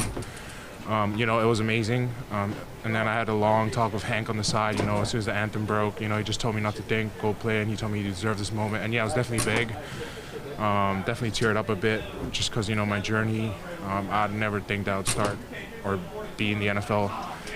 Just where I came from and how far I've came. But it was definitely a moment to take back.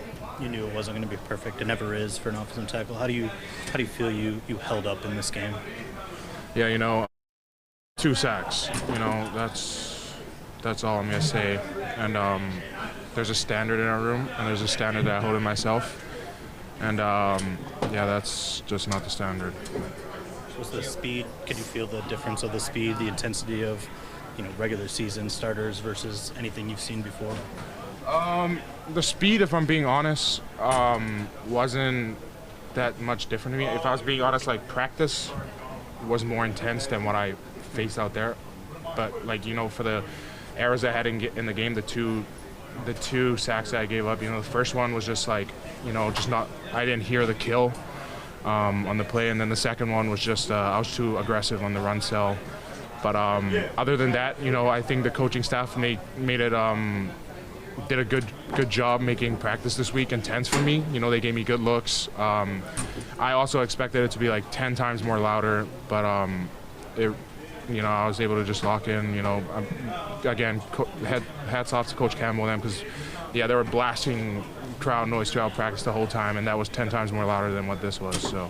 I feel like your offense took their crowd out of it pretty early, just with the way you opened up that first drive. Wait, say that again? You feel like the offense took their crowd out of it and settled things down, just the way you guys dominated that first drive. Yeah, for sure, and not just that, but the sea of blue that I saw in the stadium, it was to a point where, I think as soon as we broke the national anthem, the Jared Goff / Lion chants, I instantly was like, okay, this is a home game.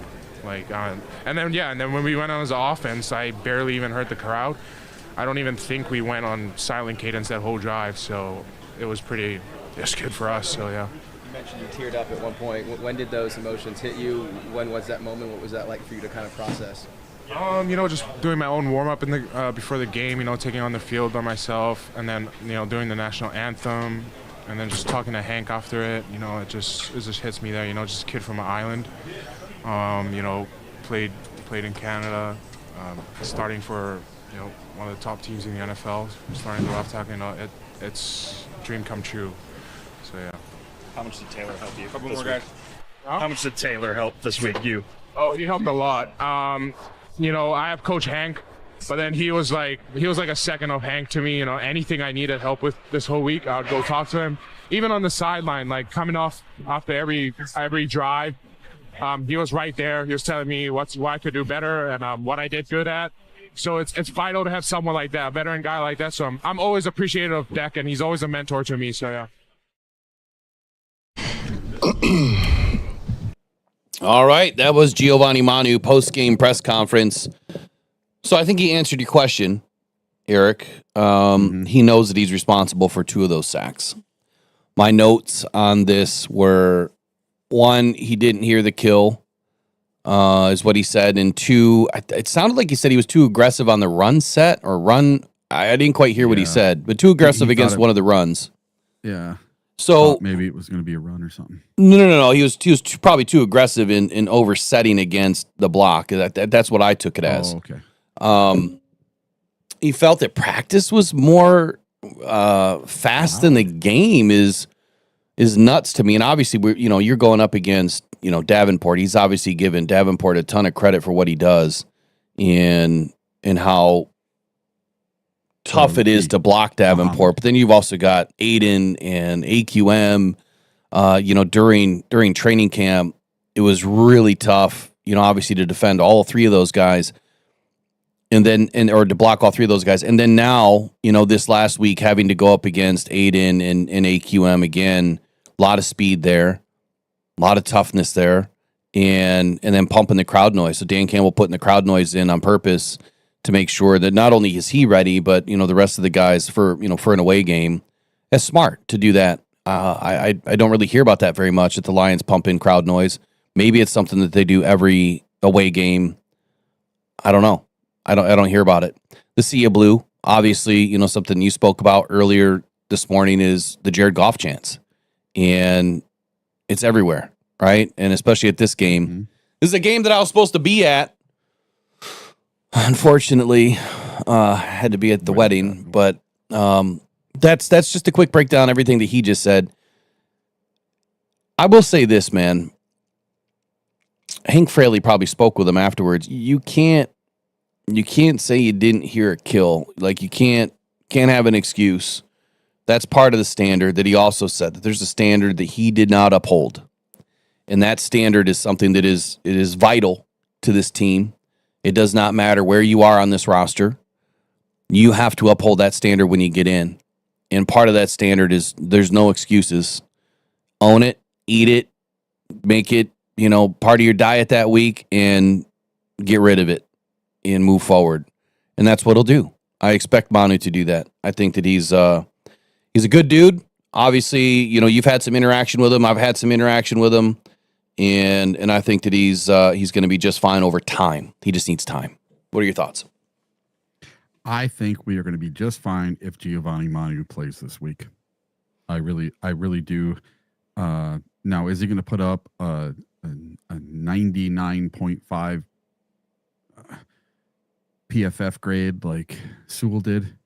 No. I don't think he's going to set the world on fire. Is he going to be capable for a game or 2 or 3? Decker might not come back till after the bye.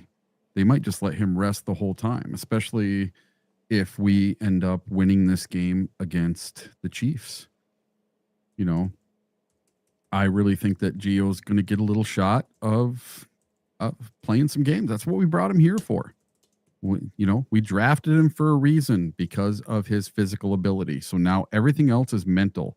So the only way he is going to get better in games is playing in games.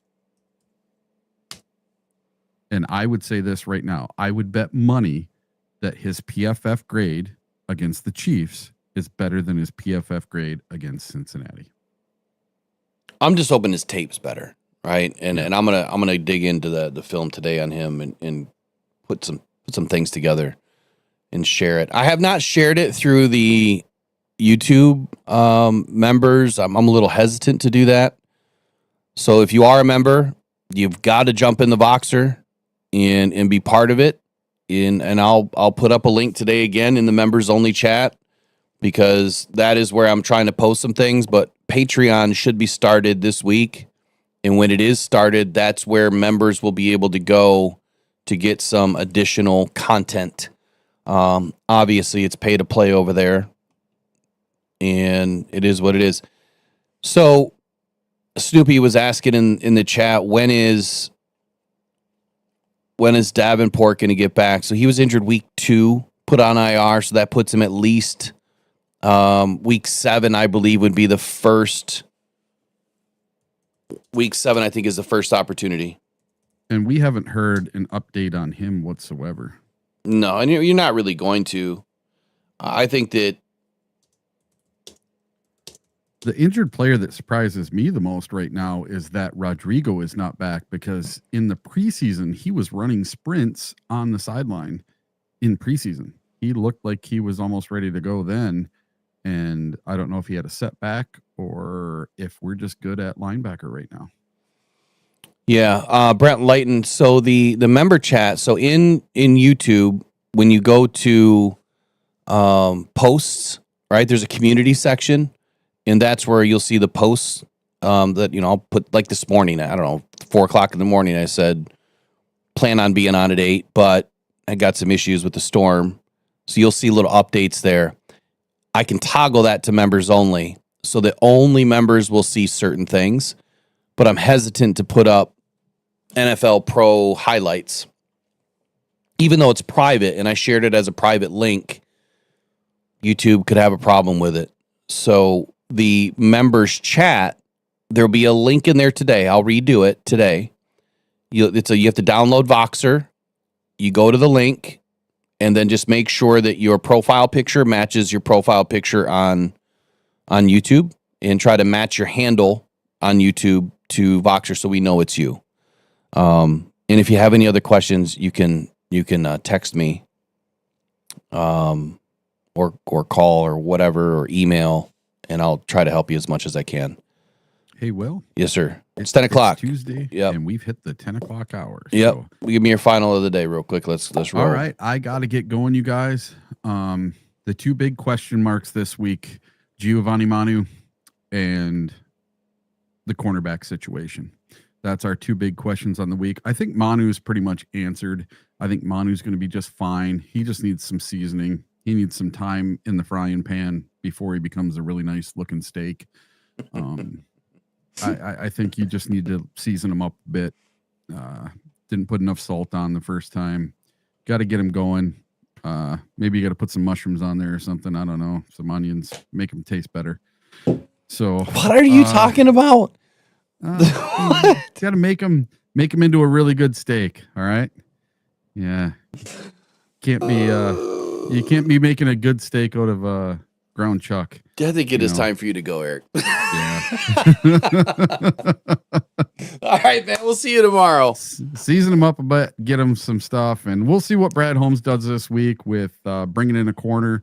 We'll see if we trade for somebody or if he just stands pat for a week or 2, which is what I think Brad Holmes will probably end up doing. All right, man. We'll catch you in the morning. Look for the sheet today.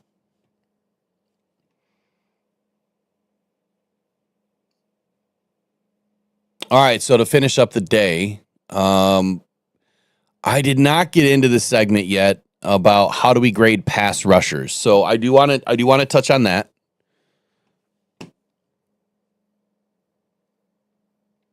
And I also want to touch on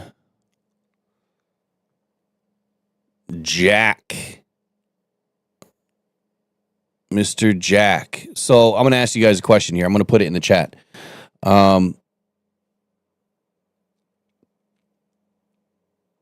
You know what? We'll just do a poll.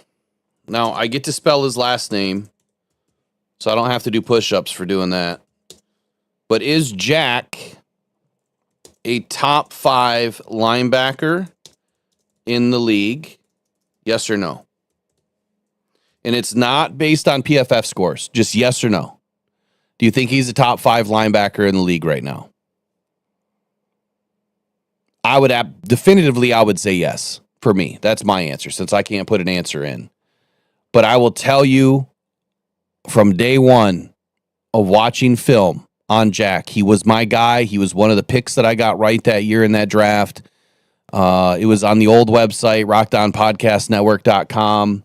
And I did a full write-up on the first, 5 picks that I thought that the Lions would take. And I hit Gibbs at number 12. That was a spot-on call. Jack Campbell, I thought that he was going to get taken in the second round. He went early. Smart move. Brian Branch, Laporta, and Hendon Hooker. All those picks I nailed way before the draft and wrote it up in an article. And so I'm not surprised at what we're seeing right now. My ear's buzzing. I'm not surprised what we're seeing right now out of Jack. He's absolutely getting better and better and better and better every week. He's completely ingested this defense from Calvin Shepard and turned it into. I mean, he's turned this opportunity. When Alex Anzalone was brought in, he was the leader of the pack, right? He was the guy that was leading this defense. And 2 years later, the Lions grab a first-round linebacker who now is the green dot, and he has been since last year. But he's evolved, right? He's evolved, and he's watched this defense evolve into something totally different now under Calvin Shepard.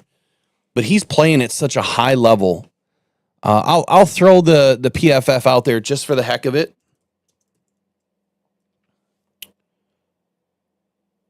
But if you look at all the articles and things that people are talking about with Jack right now, there's really not one bad thing to say about this guy.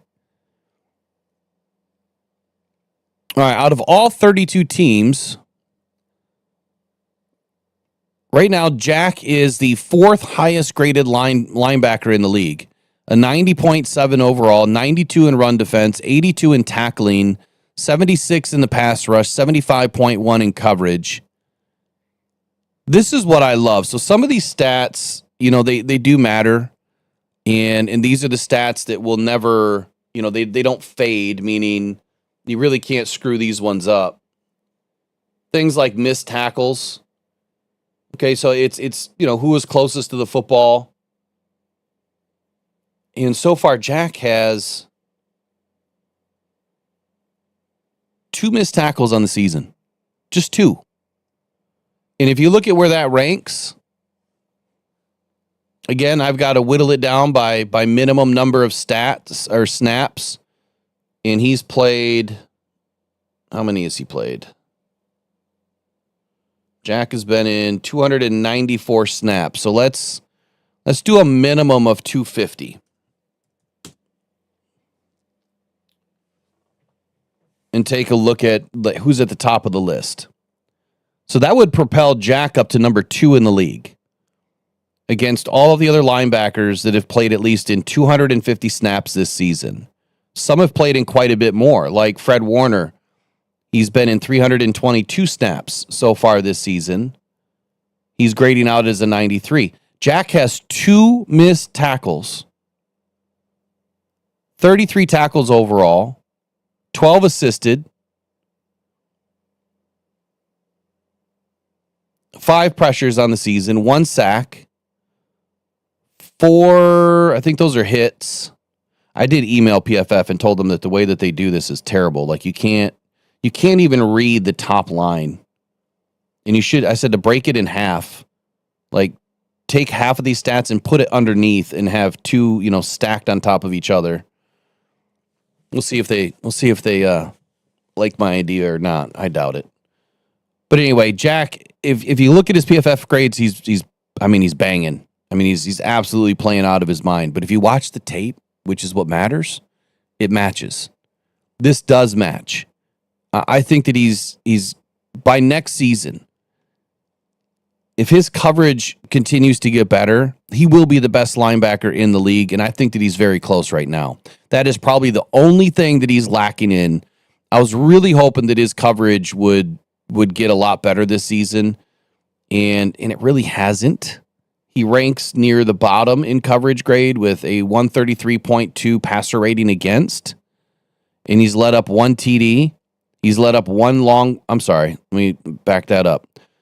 He's a 130.1 passer rating against. He's allowed 3 TDs. He's allowed a long play of 28, 112 yak yards, 6.5 yards per carry. Bobby Wagner, who's number 1 in the league, is allowing 13.5 yards per carry, has also allowed a TD, and is also a 148.1 passer rating against. So overall, when you look at him compared to some of the other guys in the league, he's at the top of the list. Hold on, there's one other thing here. Just had a phone call.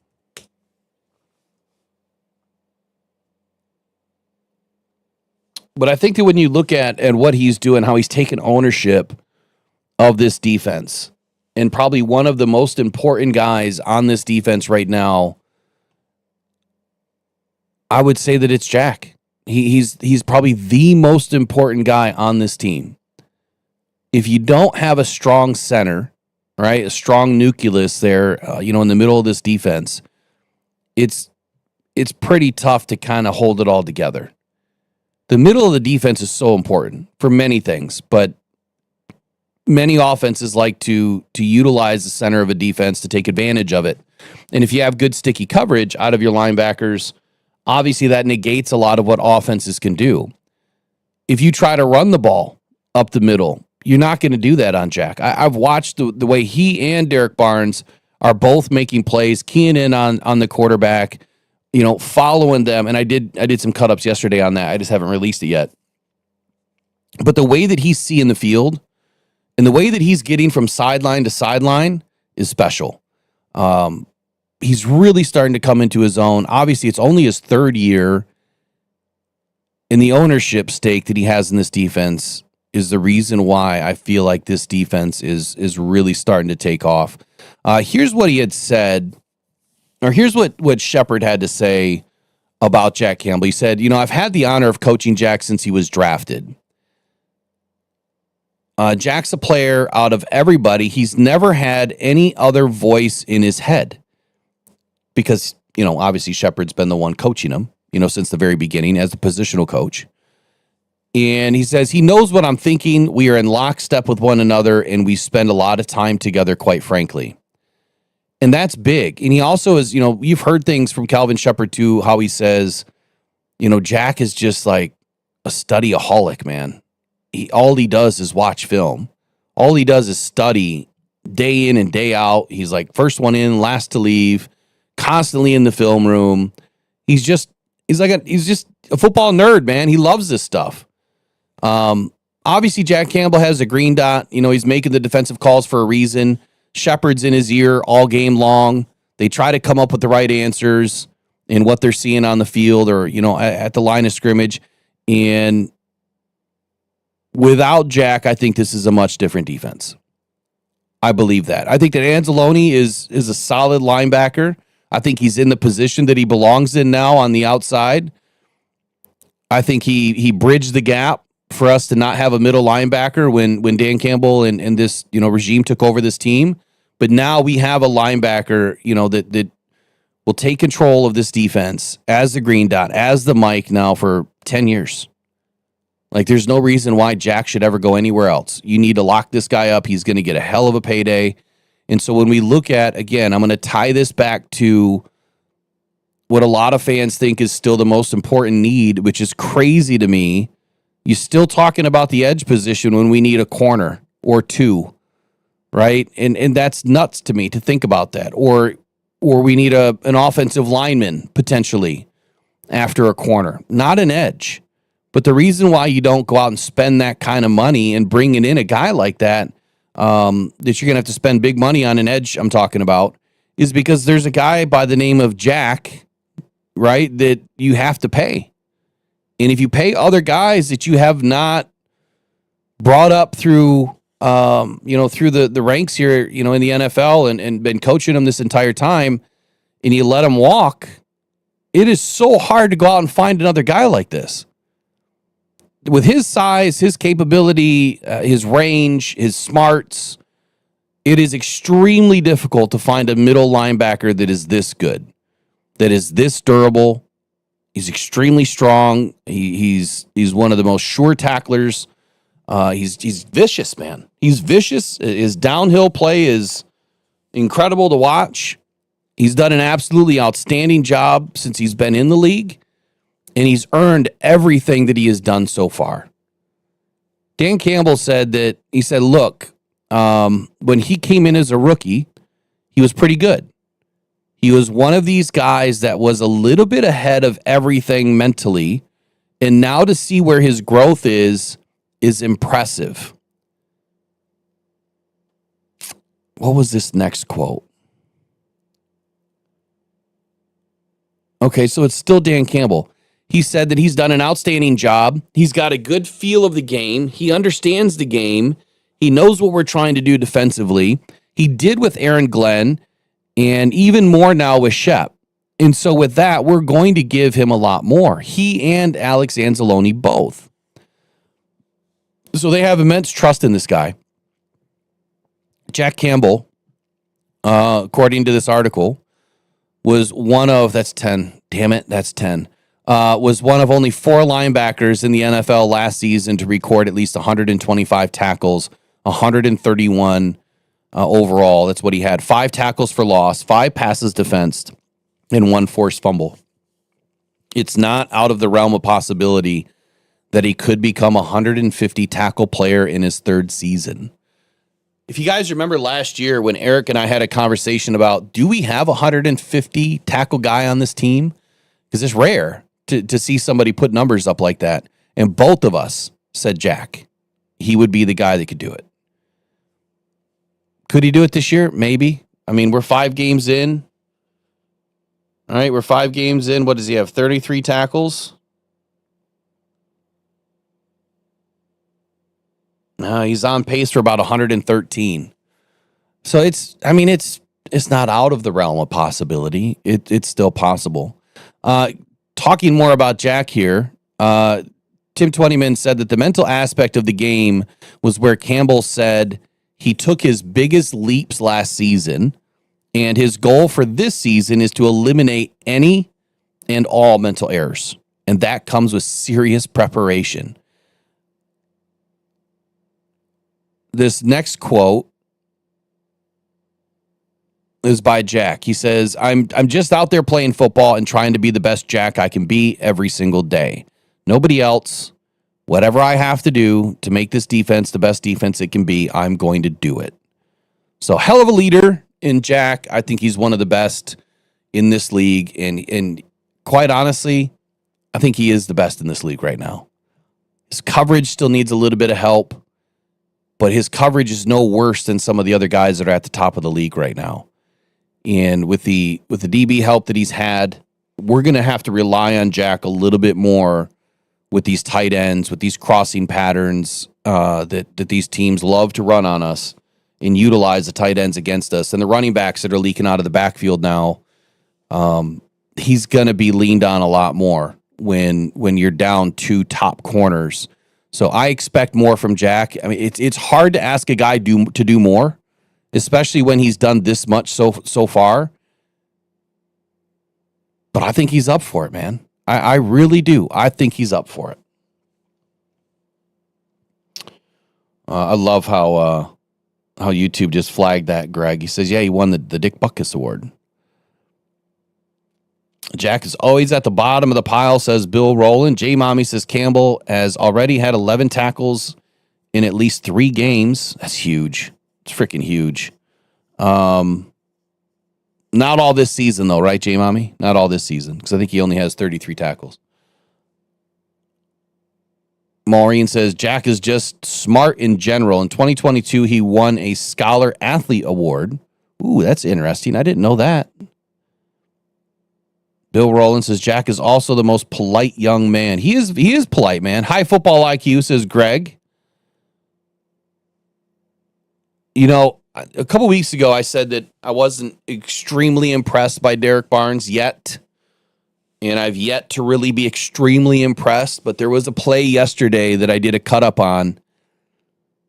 I was extremely impressed by the way that he was spying Browning, right? Watched Browning's every move, and he anticipated when Browning was going to go to his left. Matter of fact, it was on the pass interference on TA.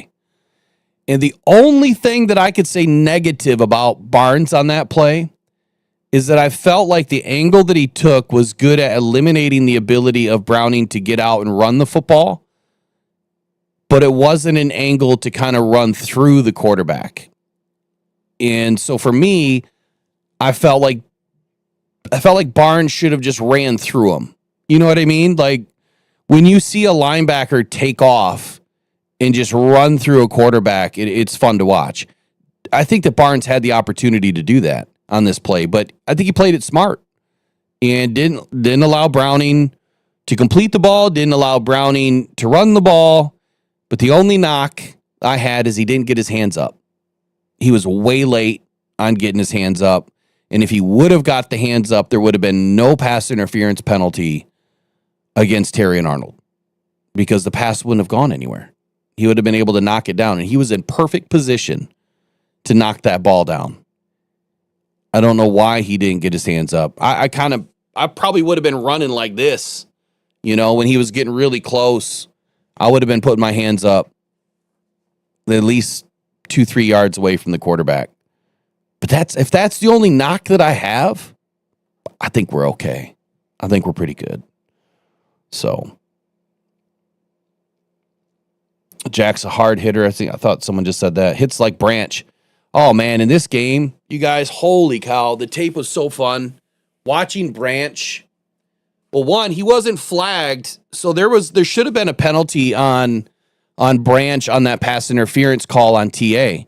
He totally took out one of the tight ends, and I think it was Sample.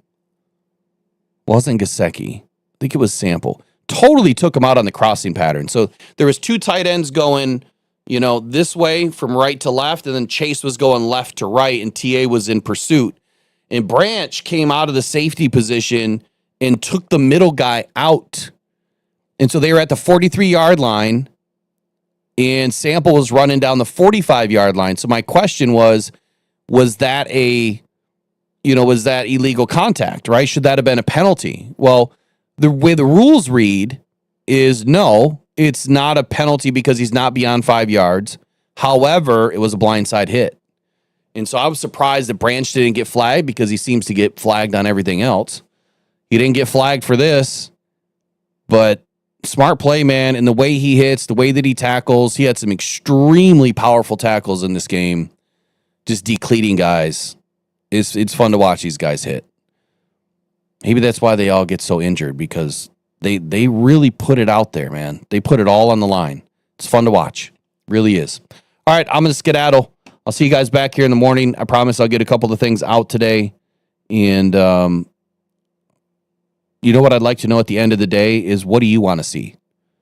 So you tell me in the chat right now, what are a couple of pieces of content you want to see today?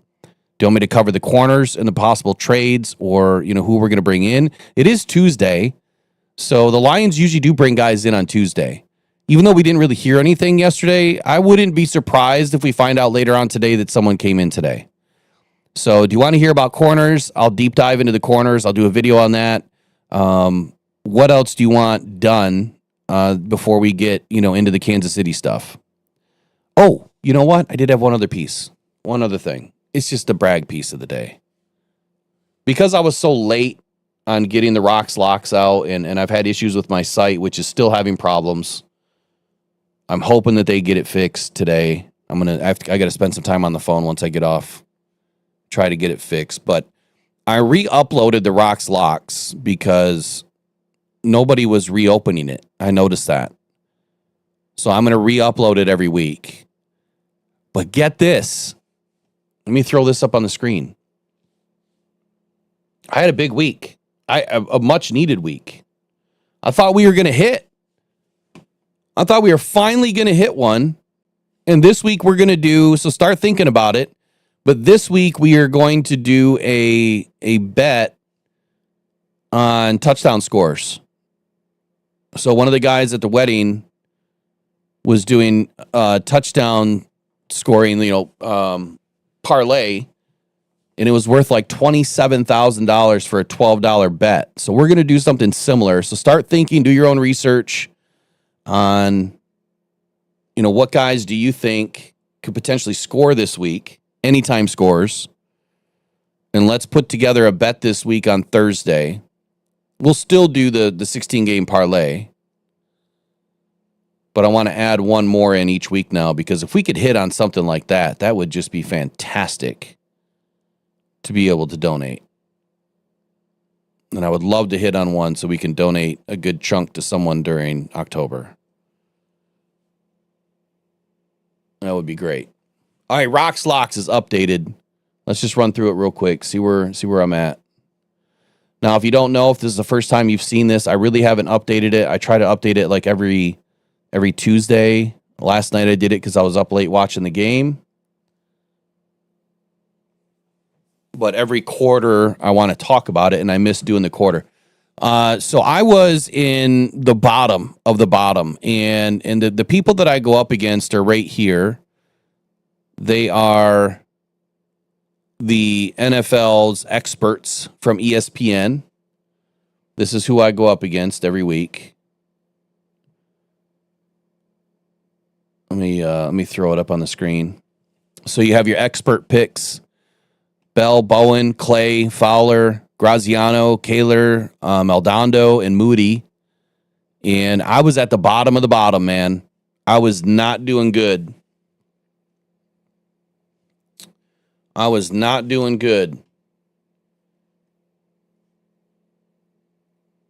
right, Rocks Locks, here we go.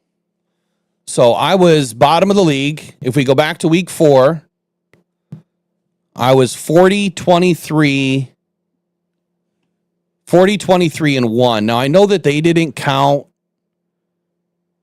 the tie, but I did. So I was 5 games out of first place. The week before, I got slaughtered in week 3. I went 7-9. So I dropped big time. I was swimming at the bottom, man. Second to last place. Not a good place to be. Right? So we fast forward through week 3. I was 7-9. Week 4, better week, 10-5-1. And then we get into week 5. I went 12-2, y'all. 12-2. So there's the picks right there. I had 14 pick parlay. And the only teams that I lost were the Cardinals and the Bills. Who the heck would have thought that the Cardinals and the Bills would have lost? That's the only 2 teams that I needed to hit. But now I'm back on first. I'm in first place by 2 games. So if you look at their win records, I'm 52-25-1. Right, that's right, isn't it? 52. Did I do the math wrong? Yeah, 40. Yeah, 52-25-1. And so their best score is 50-26 because they don't count the tie. So really I'm just 52-25. But 50-26 is their top score. Everyone had some bad weeks. Like they really dropped big time. A lot of them are tied at 46-30, 47-29. You have 2 of them. And then Fowler and Clay at 50-26. And I'm back on top with a 2-game lead this week. So that'll help. DetroitFootballJournal.com. I promise you it will be working very soon. Otherwise, you just have to go to the Substack.